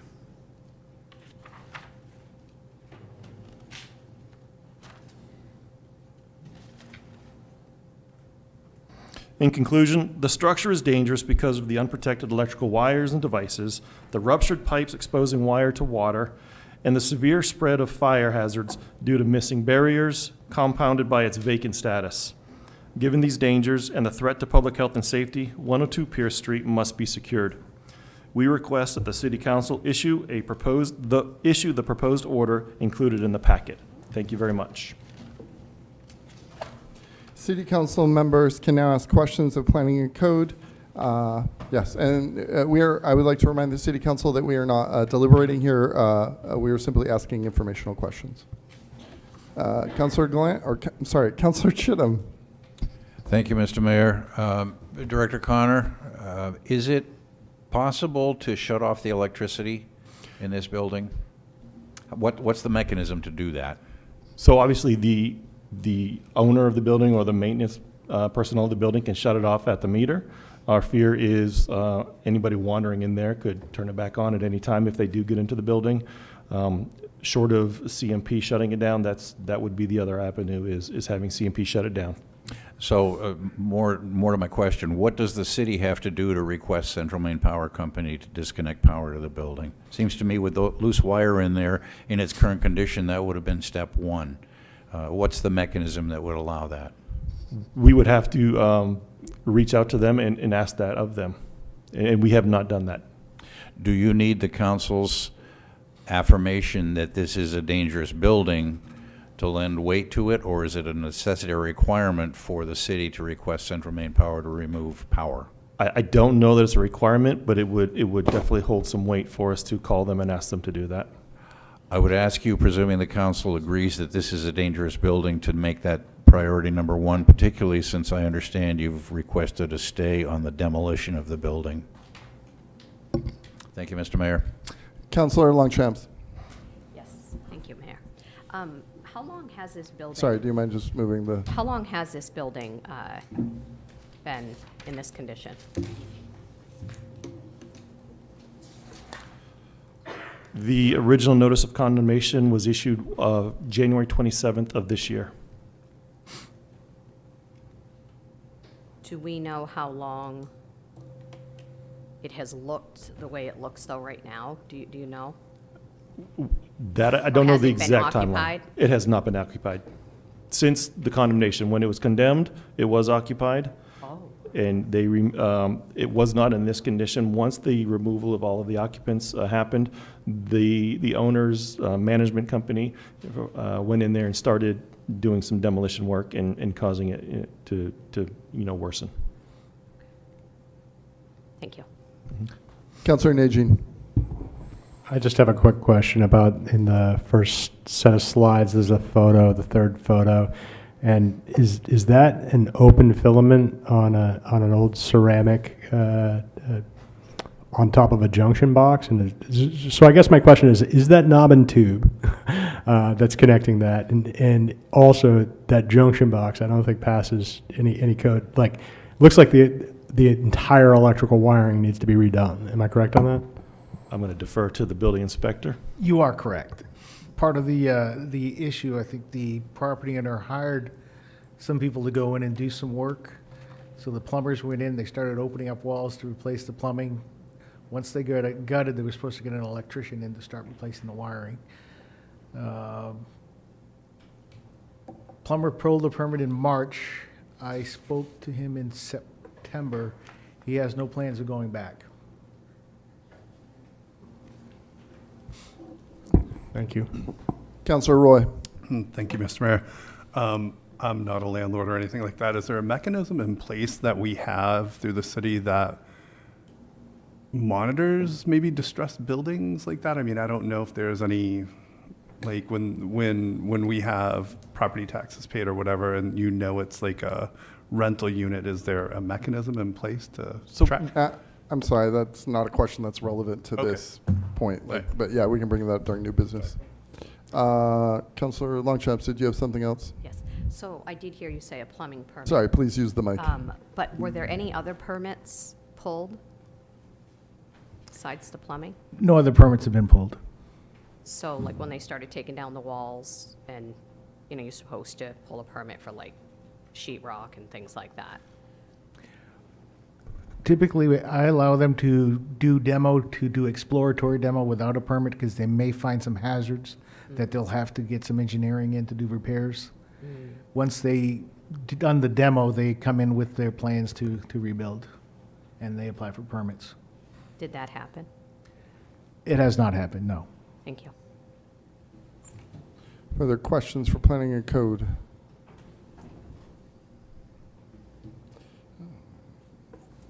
Is there anything else that you two would like to add? No, sir, that is all we have. The information is presented and the record is now closed. The City Council will deliberate and determine whether the structure in question is a threat to public safety and safety that requires prompt action. If so, if the council so determines, it shall deliberate and take a vote on the appropriate order to be made to remedy the situation. Madam Clerk, I believe we're ready for item number 2. Sure.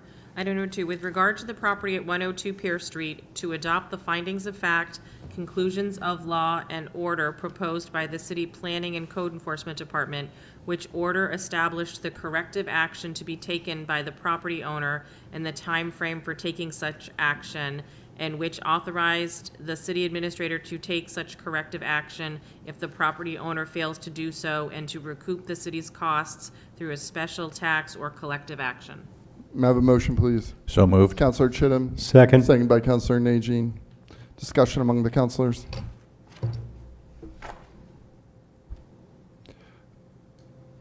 Yeah, Councillor Harriman, yes.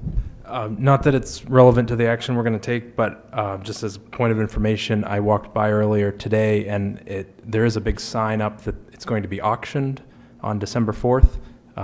Not that it matters as to this finding, but just so folks know. Thank you, Councillor Harriman. Further questions, comments? Councillor Chittum. It may not be relevant, but I'm curious as to why you've asked for a stay of demolition. Is that an appropriate question? I believe it is. So we are working with the lender as well as the property owner. As Councilor Hammond said, it is scheduled to be auctioned. The property owner has asked us for that stay to try to line up a prospective buyer that they have in mind while they work in the background. We've agreed to it so long as we can get this place secured and wait until the next council meeting. So they have been proactively working with us. Thank you, and I laud you for your continuing to work proactively with the landlords and residents who sometimes run counter to our ordinances. Thank you very much for those efforts. I would repeat my request that if this council finds that this is an unsafe building, that you, with all deliberate speed, request that the power be disconnected. Thank you. Madam Clerk, please call the vote. Counselor from Ward 5? Yes. Ward 6? Yes. Ward 7? Yes. Ward 1? Yes. Ward 2? Yes. Ward 3? Yes. Ward 4? Yes. Motion passed by a vote of 7-0. Thank you very much. Thank you. Give us a second, Madam Clerk, to kind of reset here. You're buying my ticket. Yeah, sure.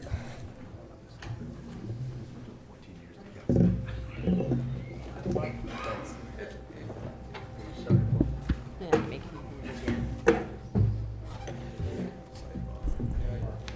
Your seat's warm though.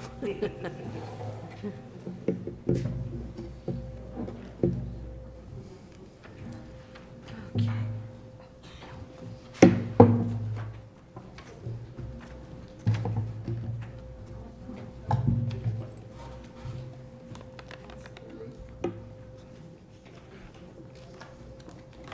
If people could please refrain from speaking in the council chambers, that would be great. If you need to speak, please head outside, or the hall even. Thank you. Item number 7. Item number 7, amendment to the municipal parking fees policy, clarifying the intent of the city council is to provide the public the first 2 hours of use free of charge. Requested action, to approve the proposed amendment to the parking fees policy, policy manual number 42, as recommended by city administration. So moved. Yes, Councilor Chittum. Second. Second by Councilor Harriman. Director, please kick us off. Thank you, Mayor and Council. My name is Nate Libby. I'm Director of Economic and Community Development. By way of background, in June of this year, the City Council approved a suite of changes to support a more business-friendly and more visitor-friendly system of parking in the downtown business district. Those changes included increasing the amount of time that a visitor, a resident, or a customer can use the city-owned public parking garages for free from 1 hour to 2 hours. During the implementation process, staff determined that clarifying language is needed to ensure the intent of the council to provide the first 2 hours of parking free of charge is carried out. The enclosed language provides that clarification, and acting on this item will allow us to continue to promote the garages as free for the first 2 hours, free after 5 p.m., and free every weekend. Be happy to answer any questions you might have. When the garages are free for the weekend and after 5 p.m., is there some sort of like external marker, or like do the gates rise or open? Is there any way for people to know that besides people watching this meeting here at 8:23? It's a great question, Mayor. The gates still require users to stop, take a ticket, and then enter the garage. That's used to help ensure folks staying for extended periods of time are charged the appropriate rate. As to your specific question, the wayfinding signage program that the council authorized has gone out to bid. Bids were received, I think, a few weeks ago. The purpose of that project is, in addition to installing signs, helping visitors, residents, and customers navigate to different points of interest around town. There's also funding in that project to create signage that advertises these benefits. And the idea is to install those signs on the garage, as well as create better illuminated blue parking signs to help navigate folks to those parking garages. Thank you, Director. Further questions or comments from the council? Yes, Councilor Chittum. The horse has already left the barn on this one, but if the council changes any of these policies and procedures, these signs are fixed signs. They're printed signs, correct? I believe through the process of launching the wayfinding program, along with the Public Works initiative to create LED signs on the public garages themselves, we merged those two efforts into one. The RFP calls for LED signs on the garages. So I don't think we'd recommend that the council amend these policies that we've worked hard to establish and share with the world, but if the council so chose, those signs can be changed fairly easily. Signs can also be used to advertise public events, Balloon Festival, Holiday in the Plaza, those kinds of things. Thank you, Director, for your foresightedness in that. I'm not advocating that council changes these, but the fact that we are not locked into having printed signs dictate our policy is a welcome relief. Thank you, sir. Yeah, the foresight credit is due to the LPW and their leadership. Councilor Glant. Thank you, Mayor. With winter rapidly approaching, people who park there due to storms, you know, we get much more notification now than in the past. So somebody hearing about a storm might drive a vehicle over there at 8 o'clock in the morning and it snows all day. Are they going to be subject to an hourly rate? Have we considered that in that situation, that somebody, because we don't want on-street parking, would get a better break? I think I defer to admin on that question. We actually had a meeting today down at Public Works, and that discussion did come up. The first 2 hours are free. More often than not, we try to avoid having those parking bans during the day just because of our businesses. So if that were to occur, we do have the ability to put those gates up just for the day, or we can just program it to just take the ticket as it does on the times that are off. But historically, our parking bans are the overnight hours, and we try to end them once businesses are trying to open back up. All right, thank you. Public comment for this agenda item. Back to the council. Yes, Councilor Chittum. Thank you. I certainly don't want to open a mare's nest here, but is there a provision for a disputed fee? If I go in and park and I pay my fee, is there a mechanism where I can come into City Hall and say I was unjustly charged, or there's a reason that I shouldn't have to pay this parking fee? That's probably a question more for administration, but Director, if you have an answer to that. I'm not aware of a formal appeal system, but I've found in my experience when citizens have a concern like that, they identify a staff member to talk with, and staff usually, address the matter in a way that's satisfactory to the customer. Thank you. Councilor Nagy. I just wanted to say really quickly, I appreciate the kind of the outline of the downtown business district, what the downtown district may become as a codified map, and also to highlight the parking capacity constraints, parking enforcement capacity constraints. Again, if we have free parking, I know this is parking garages, but it also is connected to the fact that we're paying $160,000 a year for private security in our parking garages as well. So if we have free parking, we need somebody to enforce it, and we already know that our police staff is understaffed at the moment and also has high demand for calls. So we need to think about how we look at parking enforcement in the city. I just want to put that forward. It's in the packet under number 8. And thank you so much. Anything further, Director Luby? No, Mayor. All right. I appreciate this. This is very business friendly. We need this. Madam Clerk, please call the vote. Council from Ward 5?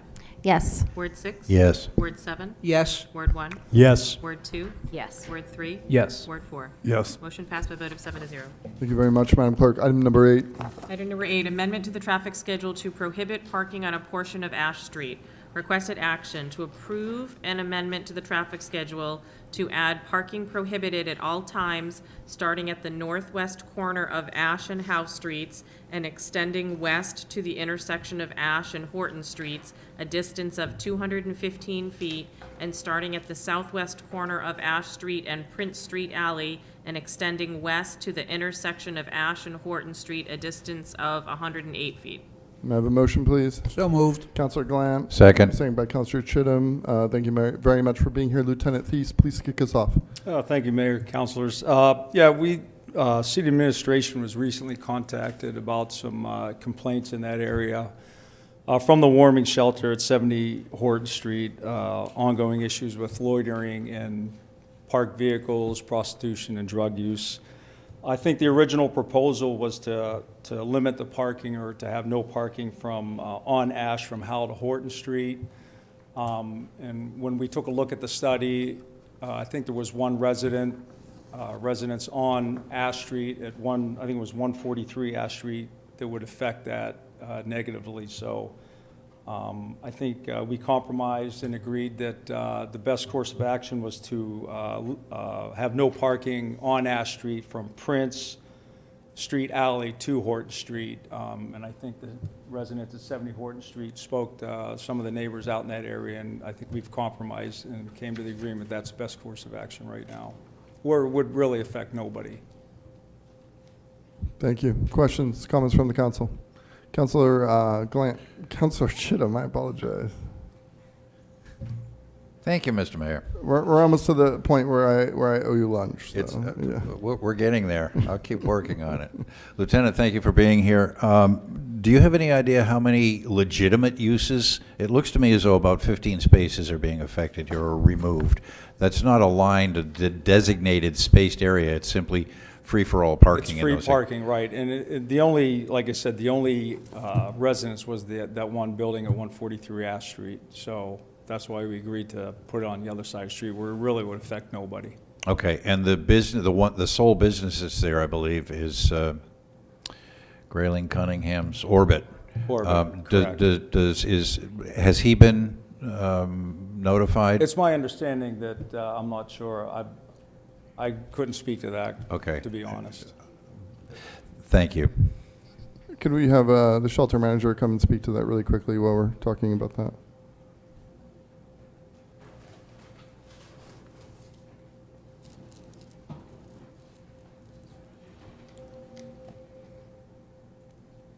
Kevin Bollard, president of Alter LA Warming Shelter, Warming Center. So the area that we are regarding specifically is in front of the 70 Horton Street property and also in front of the Fry Street neighborhood apartments. So it's actually a section prior, more closer to the intersection of Center Street than it is where Orbit's is, so it wouldn't affect any of the Orbit's parking specifically. Thank you. Did you have anything further, Councilor Chittum? No, thank you, Mr. Mayor. Councilor Harriman? Thank you. Yeah, I live just around the corner and walk by there almost every day, and there's literally one car that I see that is parked there, for legitimate reasons. There are many other people parked there for other reasons. Councilor Longchamps? I'd like to see it from Howe Street to Horton, but so that one building that you're talking about on the corner, Yes, ma'am. they don't have parking? It's a narrow driveway, not a lot of parking, no. Yeah, so I'd like to see it from Howe Street all the way to Horton because there's been issues there for a long time. I think I actually made a complaint before the shelter did. The poor elderly people that live at Fry School, the things that they've had to see and witness and hear there is just really, really sad. So at least you guys were able to make some sort of headway and do it from Prince Street to Horton Street. It definitely does not affect the business at Orbit, and I'm sure they'd be very happy to hear about this. So, thank you. Councilor Nagy? Thank you, Mr. Mayor. My question was actually answered during that exchange, so. We are now going to public comment for this agenda item.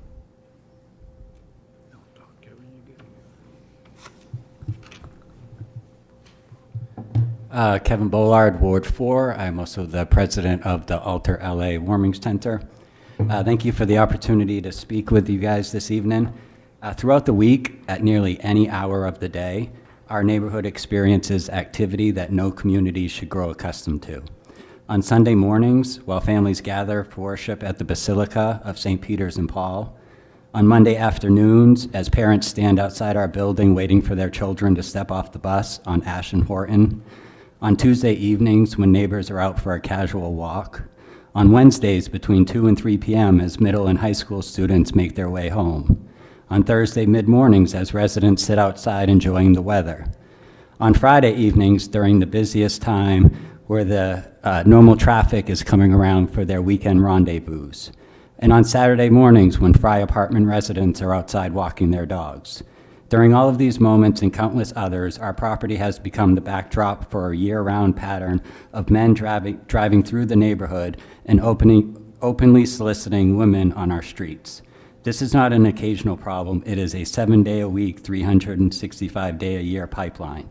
If anyone was to sit in our parking lot for a single hour, they would likely witness an older man pulling up and attempting to solicit a younger woman. We see the addictions these women struggle with. We hear their stories of exploitation and sexual assault. We watch young people in our neighborhood see this activity occur so openly that it begins to feel normal to them. We have approached some of the men ourselves and have been threatened with violence. We have spoken with neighbors who tell us this has been happening for years and they feel helpless. Well, we are here tonight to say we are not helpless and we will not look away. Our emergency warming center, which opened on November 1st, is averaging more than 50 guests per night. 30 to 40% of those guests are women, many of whom are trying to simply survive the dangers of life on the streets. We have a responsibility to offer safety and dignity, not expose them to further exploitation by individuals lying in wait just feet from our doors. We must ask ourselves, do we continue to turn a blind eye to these activities, effectively enabling the exploitation of someone's daughter, sister, or mother? Or do we take a meaningful step forward stopping it? The no parking designation before you this evening is exactly that, a small but powerful step. Taking action tonight could prevent well over 100 potential illegal encounters every week in a short, concentrated stretch of Ash Street. This is not simply a parking matter. It is a matter of public safety, community values, and basic human decency. We believe deeply in good neighbors. We want the residents of the Fry apartments and surrounding streets to feel safe walking with their families and their pets without being confronted by this constant harmful activity. A vote in favor of this proposal is a vote to protect vulnerable women. That's time, thank you. To support families, thank you. Further public comment? Back to the council. Councilor Harriman. Thank you. I just wanted to raise this point. So while I do support this this item, I am frustrated that once again, like we were doing on Bates Street, rather than addressing the crimes that are happening, we're just pushing them around the corner or into other neighborhoods. I wish that we could get to a point where we would address the crimes directly rather than just moving them around the corner. But I will still support this because I think it's important. Councilor Longchamps. I'd like to see more organizations coming out talking to the women. I've been a business owner on Pine Street for the last 9 years. And a lot of these organizations that are set up to help women that are in these terrible situations are not out, they're not going out on the streets to help. And it's very difficult for a police officer, almost impossible actually, to pull someone over that has picked up one of the ladies because, you know, they know what to say. You know, we're just getting a ride, or they've made it almost impossible to help them. So I would really like to see more people out on the streets really helping and mentoring and seeing if there's different ways to help these ladies rather than, you're right, just moving them along. But it's not just the law enforcement to blame on this one. That's it. Councilor Nagy. No one's talking to you. Councilors, audience, thank you. Councilor Nagy. I was just going to make the statement that unfortunately removing the parking doesn't actually stop the trafficking or the coercion and exploitation of our citizens. And so while I am absolutely in support of this, because I feel that we need to give the warming center, which will become the shelter, that support in order to mitigate conflicts within its own area. There's still a huge challenge in our community in reaching these women and protecting them in ways that they're currently being abused. Yes, Councilor Chittum. Thank you, Mr. Mayor. Assuming the council approves this order, I would like to challenge administration, Public Works, to make some beneficial use of the space that will be freed up by cars no longer parking here, be it a bike path, expanded bike path, pedestrians, tree plantings, something to utilize this space rather than have a massive asphalt that's of no use. Madam Clerk, please call the vote. Counsel from Ward 5? Yes. Ward 6? Yes. Ward 7? Yes. Ward 1? Yes. Ward 2? Yes. Ward 3? Yes. Ward 4? Yes. Motion passed by a vote of 7-0. Thank you, Lieutenant. Item number 9. Item number 9, to consider requesting a special state election to fill the vacant seat in House District 94. There are 2 items for requested action. The first one is to discuss if the council is interested in requesting a special election to be held to fill the open seat. So moved. Do we need a motion to discuss, Madam do Clerk? not. Mr. Yeah, Mayor? We're not, yeah, we're just going to discuss. Councilor Harriman, yes. Thank you. I would, as someone who has declared their candidacy for this election, I will recuse myself from this item and sit in the audience until it's finished. Councilor Chittum. Thank you, Councilor Harriman. I appreciate the gesture. Discuss. Is anybody opposed to having a representation from the city of Lewiston in the legislature for the remainder of this term? Councilor Najin. I don't. I do think that, just to point this out, there is an inconsistency between the House and the Senate. So, like, there's this process shouldn't necessarily come back to us the way that it does. That's just my personal opinion. Yes, I believe we need to take action to fill the seat. Councilor Chittum, back to you. Oh, you said back to you. I thought you said but you. As a You have now caution. been recognized, Councilor Chittum. Please proceed. Thank you, Mr. Mayor. I would like to point out that this special election, which presumably will be authorized by the governor, comes at a cost to the city. And I would encourage all of our elected officials, when they run for office, they plan to see the process through. Thank you. Further comments or further comments or questions before we move to the second item? Madam Clerk, item number 2. Item number 2, if the council wishes to request the election, the following order is recommended. To approve the order calling for a special election to fill the vacant seat in House District 94. A motion, please. So moved. Second. Councilor Chittum, followed by Councilor Gallant. Anything, councilors, before we go to public comment? We are now going to public comment for this agenda item. Matt Roy, Ward 6. Mr. Mayor, I'd like to thank Councilor Najin for somehow knowing what I was going to say, especially since I didn't actually email Councilor Najin, Council President. First of all, the way this order is written isn't actually consistent with state law, as Councilor Najin points out. Article 4 of the state constitution uses different languages in Part 1 and Part 2, where if Peggy Rotundo resigned, we wouldn't be even discussing this right now. But since it's in the House of Representatives, there is the governor has some discretionary power, and it's actually via state statute, Section 382, Title 21A of MRSA, state statute, which is why we're here in the first place. And when it comes to the 133rd legislature, hopefully, maybe somebody, maybe whoever in about a year, but 13 months actually holds this seat for 2 years, will actually propose a constitutional amendment and, to actually clarify state election law for many points. And to the point that Councilor Chittum, the council president, points out, the city of Wilson will now have at least four elections next year. We'll have this special election for this district, the primaries in June, the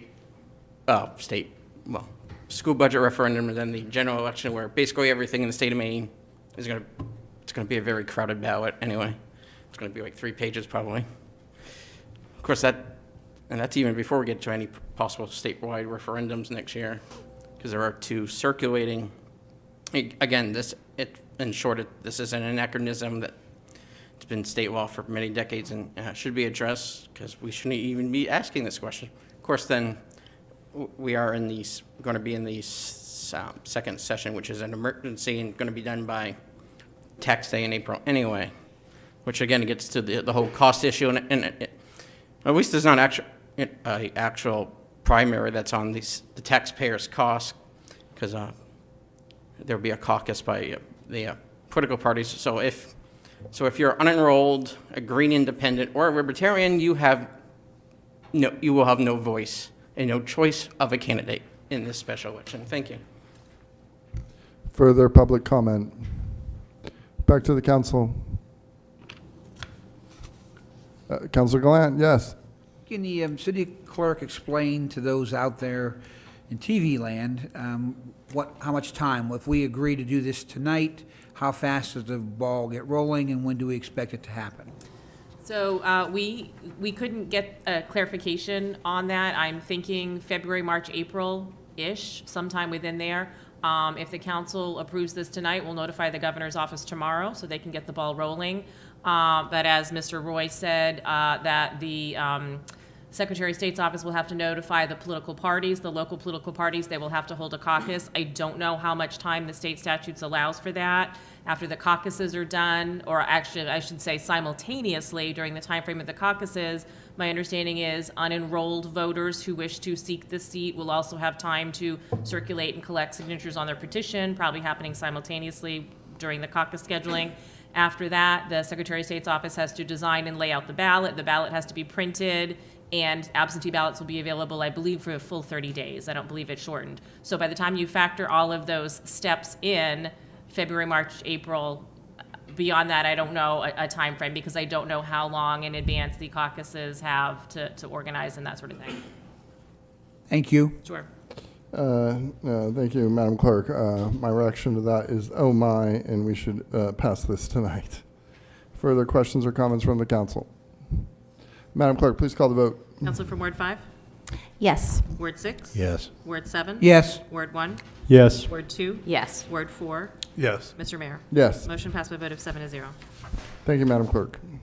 Item number 10. Item number 10, order authorizing execution of waiving tax lien foreclosure on certain distressed structures on leased land. Requested action to approve the order authorizing execution of waiving tax lien foreclosure on certain distressed structures on leased land. May I have a motion, please? So moved. Councilor Chittum, second by Councilor Gallant. Discussion? Public comment? Back to the council. Madam Clerk, please call the vote. Counselor from Ward 5? Yes. Ward 6? Yes. Ward 7? Yes. Ward 1? Yes. Ward 2? Yes. Ward 3? Yes. Ward 4? Yes. Motion passed by a vote of 7-0. Thank you, councilors. Thank you, Madam Clerk. We are, item number 11. Item number 11, discussion regarding funding a community health manager. Requested action, discussion item only, no council action required. Should there be questions or comments from the council? Councilor Chittum, yes. Observations. This is a draft job description that's been presented in the packet. I have also printed out a job description that was proposed by one of Lewiston's common commenters. Thank you, Mr. Agron. This is a discussion on whether or not we want to implement the Office of Public Health Officer. I will remind the council that this has been requested for a long time. There is evidently a need for this office in Lewiston. The downside of this is this will add approximately $100,000 to the budget. I believe one of the questions asked of us is to make this a mid-year appointment, which means we will have to find roughly $50,000 in this year's budget if we proceed. There is quite a bit of work to be done. These job descriptions will need to be reviewed and refined. This, I understand, is the job description for the Auburn Public Health Officer. We can choose to adopt it whole cloth, modify it, incorporate the comments that were received. But there's a ways to go. We're not taking action on it tonight, and I'm not sure I guess it would come back as an agenda item if we want to incorporate this as a half-year new position. We would then have to direct administration to find the money for it. So I'm in favor of pursuing this. I don't know where I'll stand when we finally come down to finding the money to spend for it, or come up with a finalized job description. But certainly we need to pursue this and examine it. Mr. Thank Mayor. Yes, Administrator Keenrath. Just to note again, so this is a very rough draft job description you see here. We were asked with finding one, but this can be changed to a large degree. I think the major question for the council, obviously, is whether to fund this or not. The sort of drafting in particular is the job description can be handled by our HR department for the most part.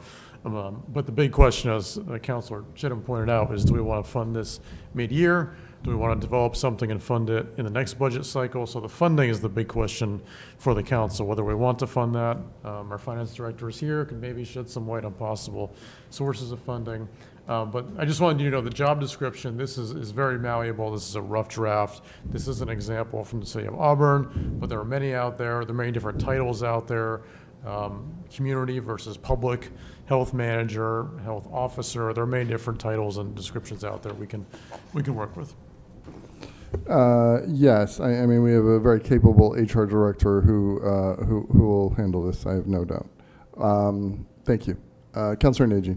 So first, the Public Health Committee has actually written up a draft for a public health officer as well, that I think that we should probably look at. And I think one of the points that I would just bring forward is this position that is listed in here, and the cost that's listed in here is more associated with like a social worker than like a public health official.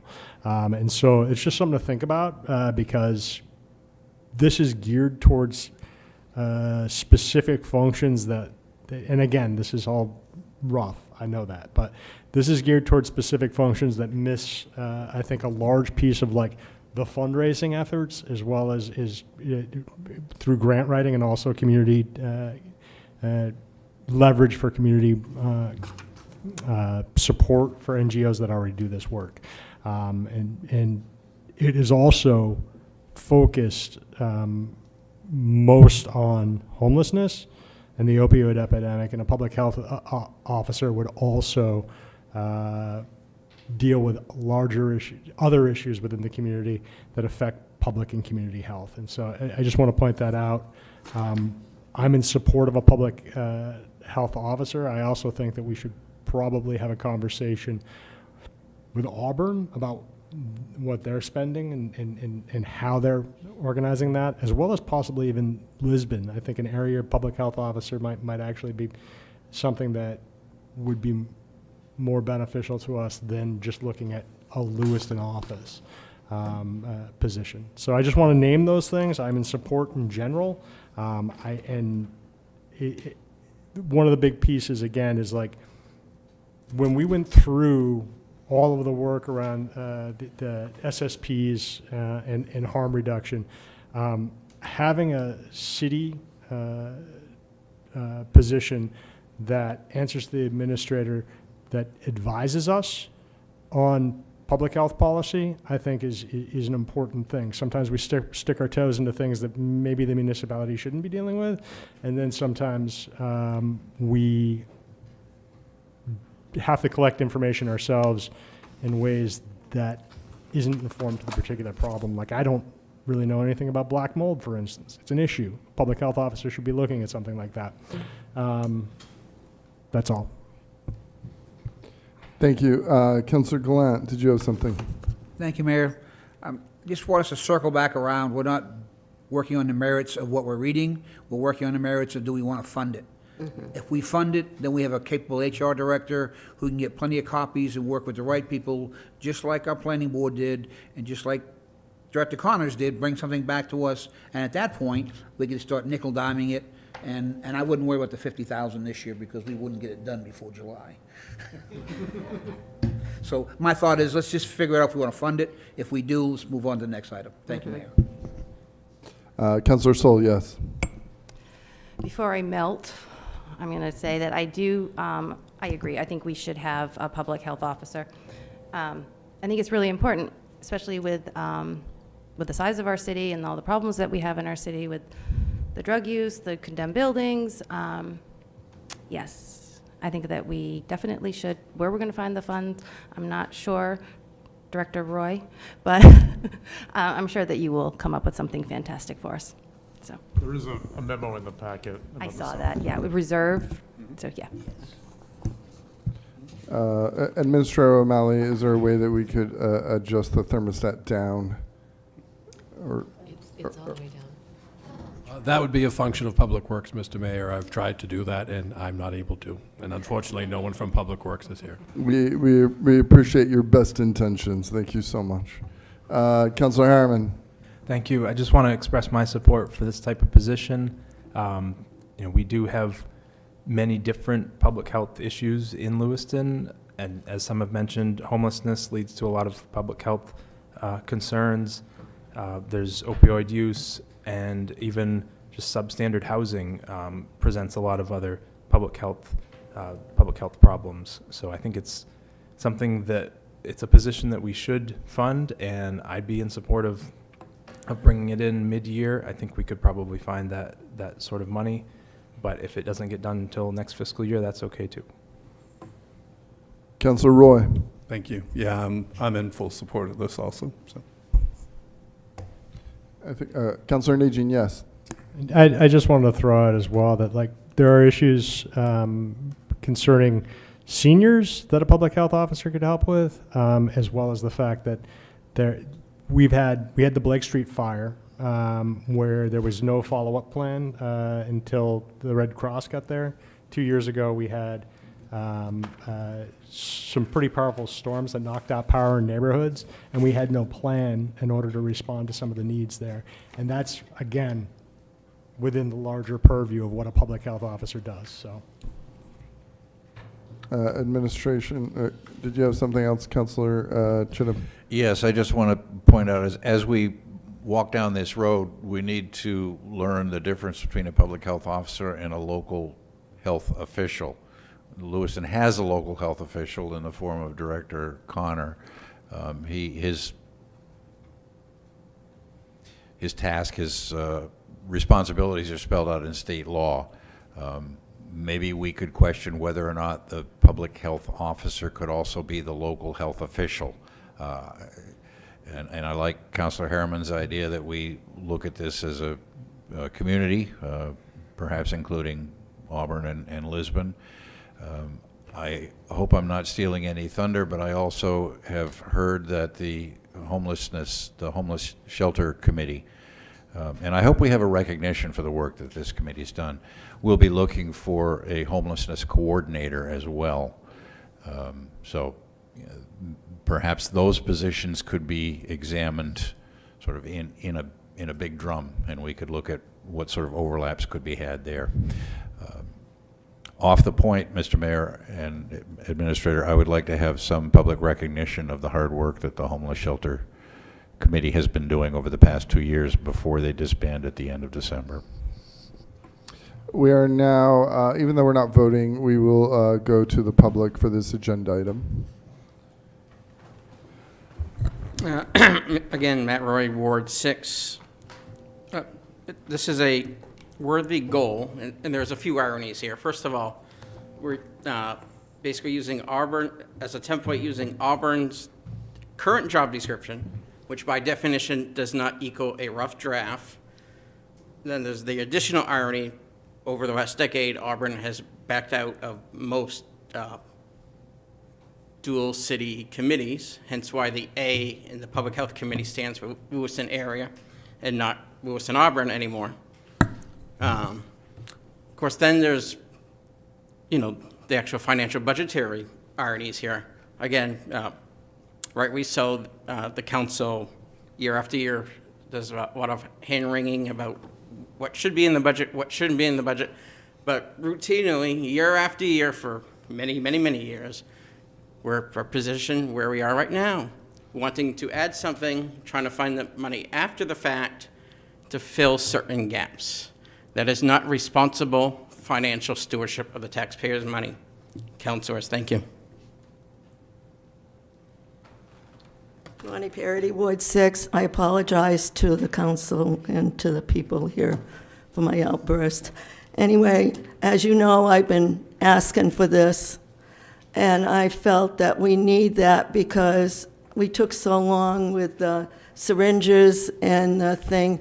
If we had an expert at public health, and I know I worked as a public health nurse for years, and as a nurse for 55 years, so I know what it is. We need this in Lewiston. Bangor has one, Portland has one. In fact, Portland has and Bangor has really a department, their own city department and everything. And I just think, and if you look at essentials of public health, this is what a public health person does.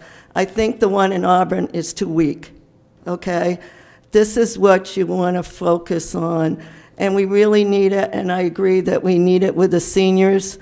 We need it with all populations, the substance abuse, working with the shelter, harm reduction, everything, and working with the city. And if we have somebody working in the city that knows the city, then we don't have to ask somebody that's in Augusta.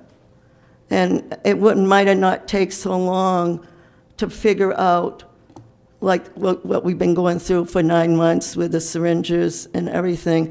So I'm asking you, and I think it should be a health person, not a social worker. And I have nothing against social worker, but a nurse or a doctor, whoever you want to hire, knows health, knows the vaccines. That's another thing, is the CDC is cutting back in Atlanta, cutting back a lot of personnel.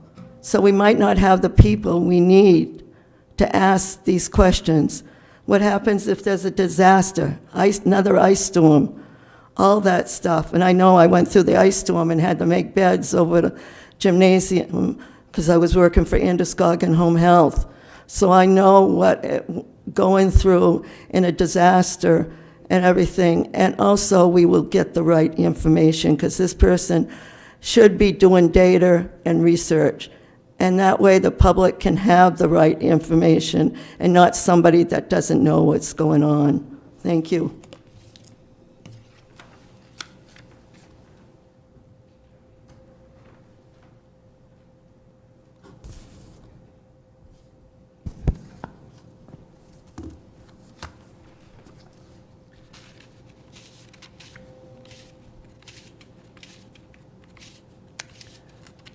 Matthew Egrin, Ward 4.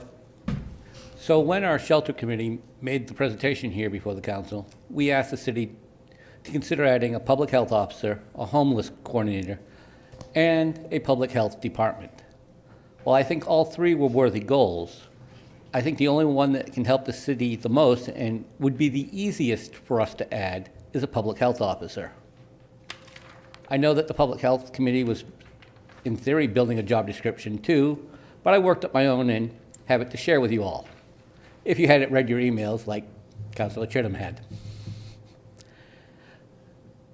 I worked this up on my own as the shelter committee decided they were not going to do one, they were going to leave this to the public health committee to avoid doubling the effort. I'll be honest, I had mine looked over by more than one person who has done the jobs required and been given thumbs up by multiple people now, and been told by a couple that my job description doesn't go far enough in the street level stuff. I'll be fair, I don't know this stuff. This is not my forte. I had to look it all up. But my personal belief would be that the best person to take this sort of job would be somebody with a focus on health science more than a social worker. Because let's be honest, we need them to work on public health by engaging our citizens in policies and programs to address community health issues, including disease prevention, health education, and health equity initiatives. They need to have the skills to be able to collaborate with our healthcare providers, government agencies, and community organizations to coordinate public health responses to emergencies, disasters, including incidents of communicable, zoonotic, and vector-borne disease outbreaks. I hope I got those words pronounced correctly.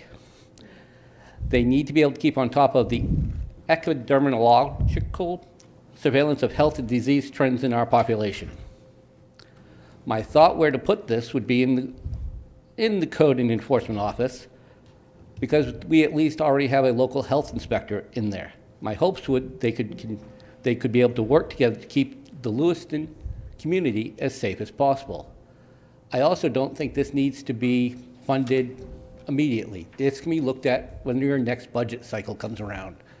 This allows you guys to get a proper description, have some idea of what it's going to actually cost, because we could fund it tonight, and they could come back and tell you, we can't find anyone who is willing to take the job for the amount of money you're willing to pay. So I think we need to have a proper job description done, but this is going to be the easiest of the three That's things time. the Thank shelter you. committee asked for.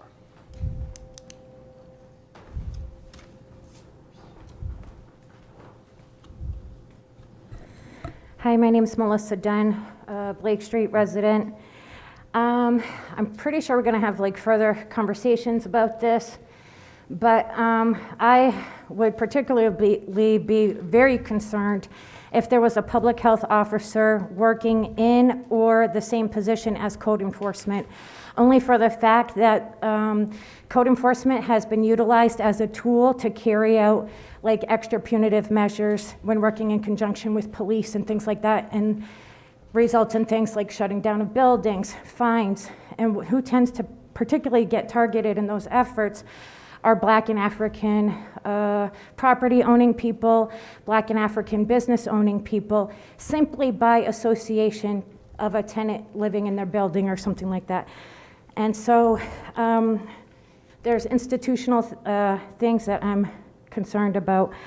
I'm hearing a lot of conversation around people talking about the symptoms of poverty or like trauma, but never address the roots. And I think as a public health officer, if Lewiston's intent on actually changing what's happening here, they're gonna have to get to the roots, and that means that public officer is going to need the backing and encouragement to challenge institution, to challenge council, to challenge like white people mobbing when they do things like around SSPs. We have COVID, a pandemic, we're still in a pandemic. There's climate change that people aren't talking about, and Lewiston's not even a place of preparedness if something happens to our water sources or electricity or anything like that, if the bridges go down, you know. We've dealt with mass or radicalized violence, and domestic violence is so prevalent here in our community that the organizations that get dollars that are monopolized, the money doesn't get funneled back into community. It's rarely ever used to help support survivors of violence break free and have protections and safety. The public health officer also has to serve the community. If they're directed under an agenda or with an agenda or like codes agenda, I'm afraid that there's going to be lines blurred. And when I'm hearing public officer, I'm hearing people possibly for them to be enforcers of. Maybe that looks like fines. I don't know what council or people are talking about, but poor people are going to be disproportionately impacted by those types of things. So I would rather have $100K go into a stocking unit at the LPD to help the public health officer when they're going to be advocating and against propagandists and the wealthy who really control these things. Thank you. Thank you. Further public comment? Back to the council. It sounds like we're all in support of moving this forward. We'll let Mr. Mayor, so if there is administration, general consensus, I think we'll come back with this at a future agenda item. We'll do some more research on job descriptions, on salary requirements, and come back with a future item. If there's consensus, and bring it back this fiscal year to try to fund it for the second half of this fiscal year. As far as the recruitment that was raised, I think if there is going to be a recruitment issue, that's going to exist whether we do it now or we do it in 6 months. And it may take 6 months to find the right person. So we might as well start sooner rather than later if there's interest in doing this. So we'll get this back on for a future agenda with some additional research on job descriptions, salaries, and titles. Thank you very much, Administrator Kane Rath. Yes, Councilor Najin, did you have something? Yeah, I just wanted to mention again that the Public Health Committee is part of this process, I think. And also, I hope this isn't out of order. I can wait until other business, but I had asked to serve on the Public Health Committee, and I'm hoping that you can allow that because Councilor Longchamps no longer can. We will take this up during new business. Okay. Councilor Roy, yes. Sorry. We don't have to Thank be you. sorry. Everyone's going to get a turn. Thank you. Could we actually look at what Mr. Agron wrote up? Because a lot of this, if it's been passed through like public health people and all that stuff, really want to incorporate this in part of our job description and all that stuff, because he did a lot of hard work on that. Just throwing that out there. Yes. Councilor Glant, yes. Thank you, Mayor. I'd ask that we have a workshop. I hate to eat up an hour of Tuesday night time discussing all like we did tonight.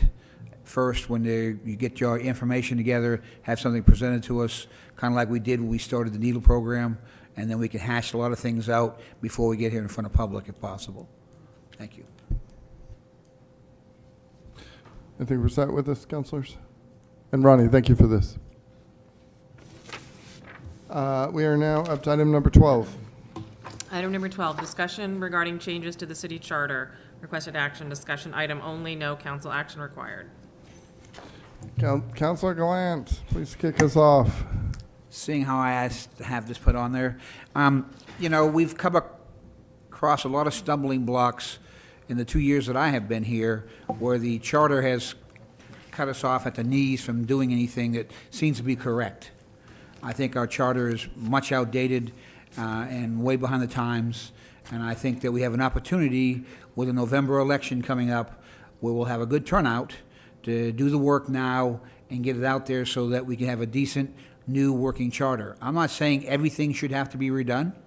I think a committee, an ad hoc type committee, should be put together in January with an end date of maybe July 1st and come back to the council and talk about why they think certain areas have public comments. But there's a lot of things going on out there that we have no control over right now because we're handcuffed by our own charter. We can't remove somebody. We can't stop somebody from being elected. We can't have recalls. We can't do anything. And in most city charters today, if you look into them, especially the larger cities, which we are, have all those mechanisms available to their citizens who voted people inside them. So I'm asking that we consider, as a council, to have an ad hoc committee put together. And again, it's like with the needle exchange and anything we've done, the mayor can pick people, we get a couple people off the council, have people volunteer. I just think it's highly important. If you've been through the charter as many times as I have trying to find something, when you do, 9 times out of 10, the legal beagle say, oh, you can't do it that way because it kind of says this, or it's a gray area. And gray areas always defaults to the person you really don't want it to default to. So that's why I asked to have it put on agenda. 1 second, councilors. Madam Clerk, did we not have a charter review committee, I think, a few years ago, or can you, can you recall that? Sure, there was a charter review committee in 2021, and I believe it was made up of 8 or so citizens. It was, I can't remember the chair at the moment, but yes, they met for several months and they reviewed all the sections of the charter, and then those were on the ballot in that November and adopted by the residents and became effective end of December, beginning of January of that year.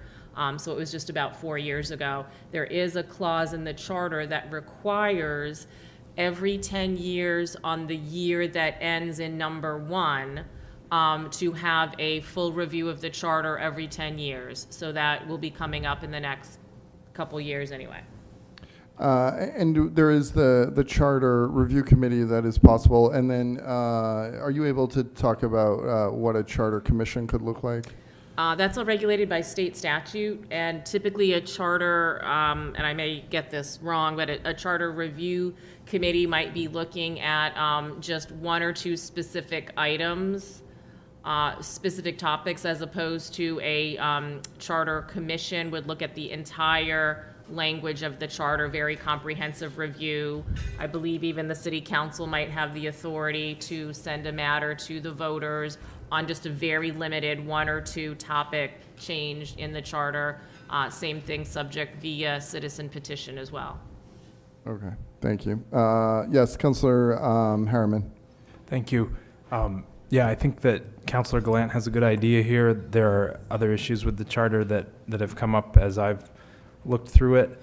But I think that the types of changes that are being proposed would not be permissible by a committee, and it would have to be a commission that could make larger scale changes. I would propose that this council initiate the process to start the charter commission process, which also, rather than members being appointed, it gives the public more say in what happens because the members are actually elected. So I would propose that we go with a charter commission rather than just a committee. Councillor Chittum. Thank you, Councillor Gallant, for bringing this up. Councillor Harriman, I would like to fully understand the difference between a charter commission and a charter review committee, what the limitations of the latter are. I would also like to know specifically what elements Councillor Gallant has in mind for, and Councillor Harriman has in mind for amending or modifying the charter. That'll give us a place to start, and that will help guide us as to whether or not we are looking at a committee or a commission. So sort of a challenge to administration to educate me and my fellow councilors as to what the differences are and what the abilities of each of the two bodies are. Thank you. Councillor Najin. So just really quickly, the Charter Commission is something that the public has to vote on and approve. And then there's a public voting process. And then the state has to approve the charter changes. A charter committee can make basically minor changes to the charter. And since the establishment of our charter, we haven't actually had a full commission. It has not happened. We've had minor modifications for a long period of time. And so I do agree completely with Councillor Gallant. If we could sit down and start to identify some of these issues that we see, the structure of the charter is a strong administrator model, which I think works for our city. But there's obviously imbalances in the way that certain elected officials' positions are at least represented currently.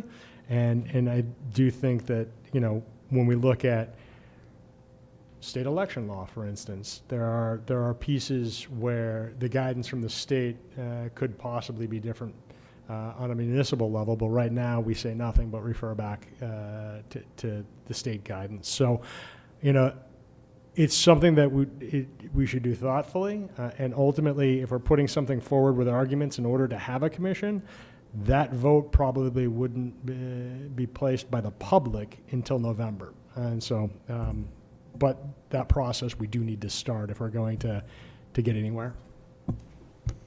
Councillor Gallant. Yeah, I'd like to agree with Councilor Harriman, Commission, and as well as our chair. I think that why don't we all look at it and figure out what we want and send something to me, if you wouldn't mind, the mayor, and I'll make sure the administrator gets a copy of what we think, and then we'll ask the city clerk if she thinks it meets the commission or the lower side of what needs to be done, because that would direct us of which way we have to go. And I think that we have, with the school budget election in June, we could then have that vote in June, could possibly put on there for us to do a commission so things could start moving. May not finish by November, but at least that would start that process. Because we may only have 4 or 5 items collectively that we're all concerned with, and then we can say, which direction do you think we should go into the city clerk? Would that work? That make sense? Would that work for you, city clerk, if we gave it to you that way? Thank you. Excellent. We're now going to public comment for this discussion item. Again, I'm Matt Roy, Ward 6. Well, I guess I'll use the word irony again, because 2 councils ago now, right? Yeah, 2020, the 20 council that was elected in 2021, a majority of that council authorized an election to start this process then.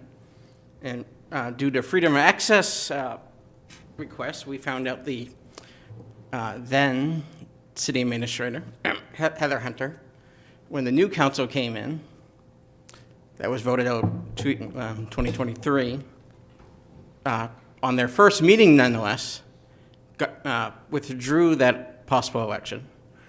Yes, there's only 2 paths. The charter, well, the city charter provision that the Madam Clerk was referencing only happens, like I said, every 10 years, the years ending in 1.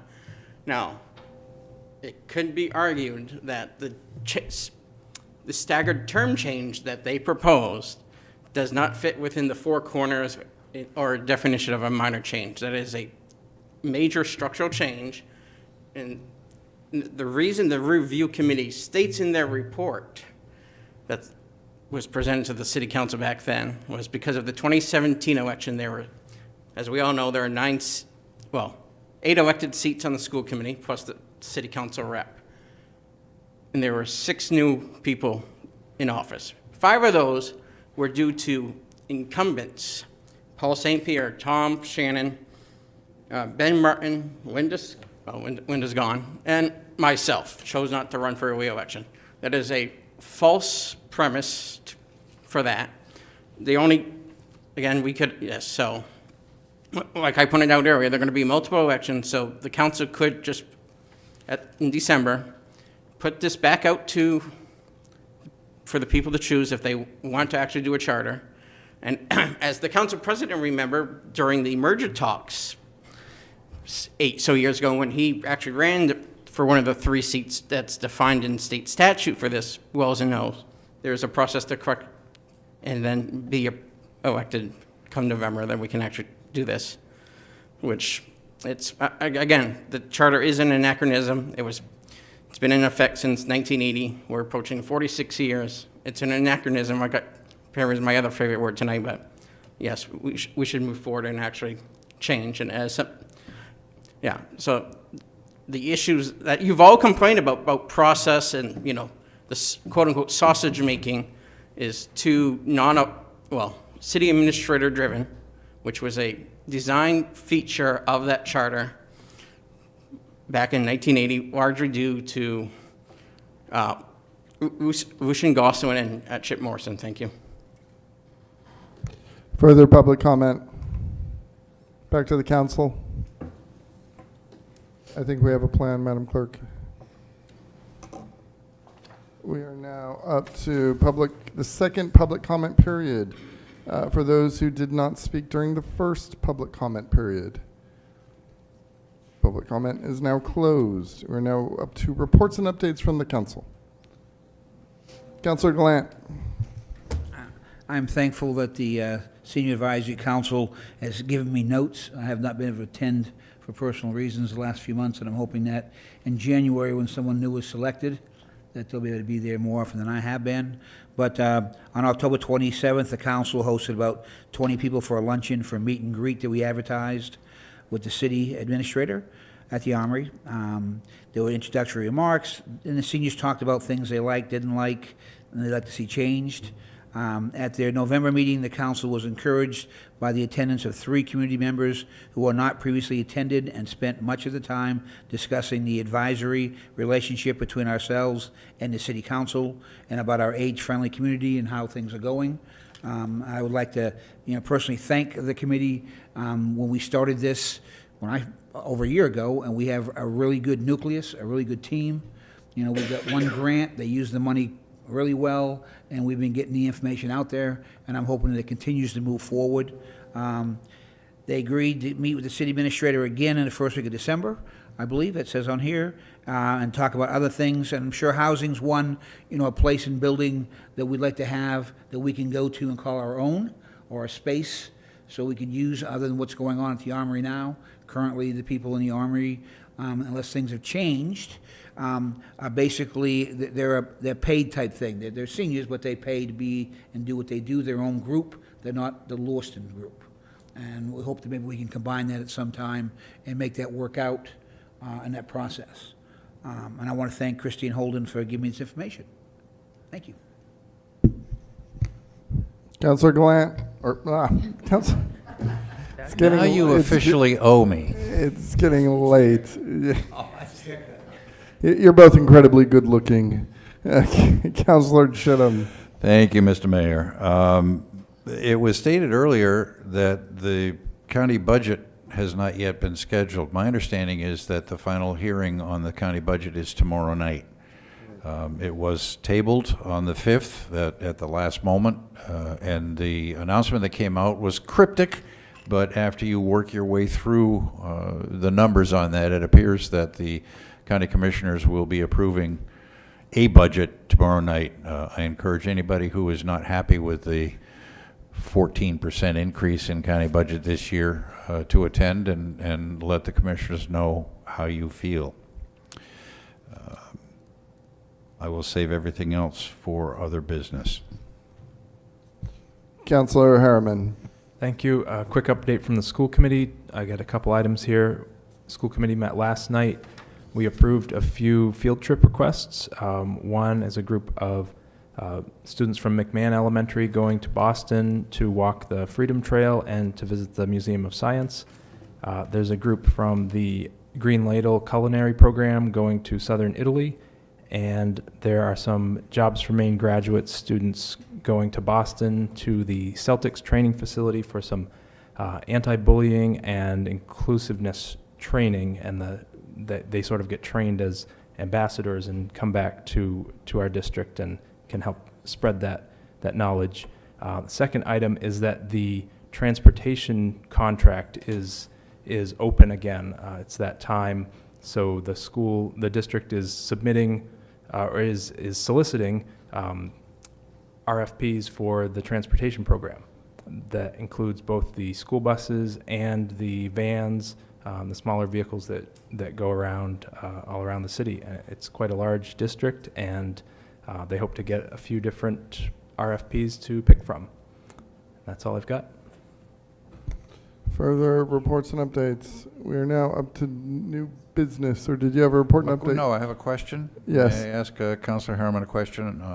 Is that RFP being simply publicly advertised, or are they also sending it to select contractors? I believe it's both. I believe they're sending it to people who have expressed interest, but it is also out there on the website. Okay, I would like RTW, the newly installed contractor for the CityLink system, to be aware of that. I will take it upon myself to let them know that proposals are being requested from the school department. Thank you. Okay. We are now up to new business, and I'll go first here. You were serving on the, Councilor Longchamp, you were serving on the Public Health Committee? Yes. I would like to see if you would consider Councilor Najin as my work schedule. I just have not been able to commit like I wanted to. No worries at all. And you're willing to serve, Councilor Najin? 100%. Madam Clerk, please note that we've appointed Councilor Najin to the Public Health Committee. You're handling business up here. Thank you both. Thank you. Further new business from the council. Councilor Najin. So I just wanted to bring up two subjects really quickly. One of them is the Public Safety Committee, and the other one's economic development. And so what I'm hoping for, and I'll propose an agenda item for next meeting, but that we move these committees to standing council committees, and so that we can, like right now, the Economic Development Committee's purview, which was an ad hoc committee, has expired. And when I look at the models like the Sanford Growth Council, like I think we have some challenge, or even when we go back to the Lewiston Development Corporation, right?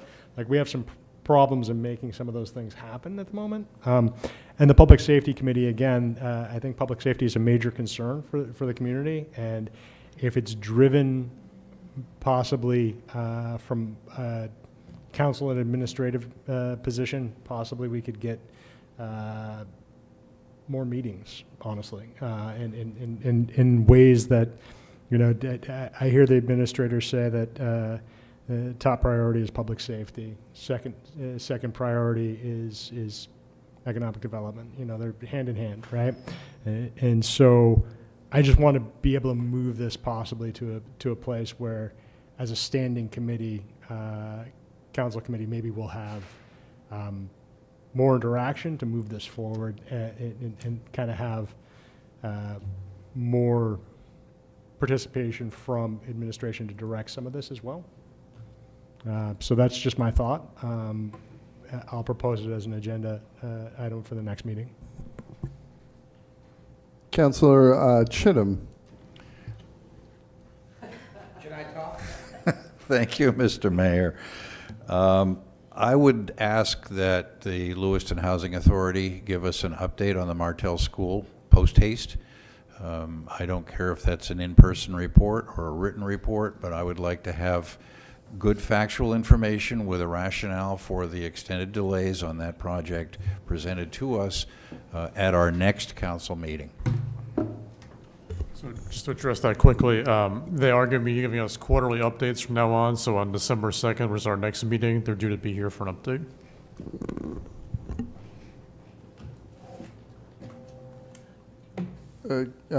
Councillor Chittum, yes. The thought just came to me. Administrator Cainrath, can you ensure that Lewiston Housing gives us solid, rational explanation for the delays and something more than I'd like to have it started in March of 2026? That's what we've been getting for the past year. And I would like some assurances. I'd like to understand why this project has been put off again and again and again.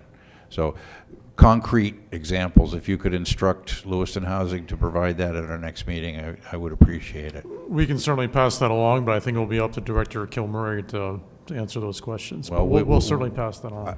I'm counting on my fellow councilors to ask those questions and expect answers. Thank you. Were you finished, Councillor Chittum? Yes, thank you. Councillor Sol, yes. I was just wondering if we could get an update on the progress of Democracy Brewing, what's going on with that project. I know they don't have to come in, but if they could just maybe give us a little update on what they project they're going to be doing. Sure, we can get something directly from them, but I'll just say, just briefly, their financing is lined up at this point. We were told that demo would begin sometime before the end of the year, so anytime, but we'll have economic development reach out to them to get a more concrete update and pass it along. Thank you. Anything else, councillors? Councillor Harriman? I don't know if I assume it's connected to Democracy Brewing, but I did notice a large dumpster at the site of the church, so it appears that demo work is being done. Yeah, so hopefully that's proceeding on schedule. Councillor Longchamps? Yes, it was environmental stuff, asbestos and lead removal happening. Councillor Nagy? I'm wondering if I could ask administration to acquire the policy for the flock cameras, because I know that there was going to be a use policy put in place, and I think we're probably halfway to the 60-day mark, and I just want to see what that policy is, if that could be shared with all of council. Councilor Jean, there is a draft policy that I can share with all of you. I recently had a request from the ACLU, so I sent that out as a forward request the other day.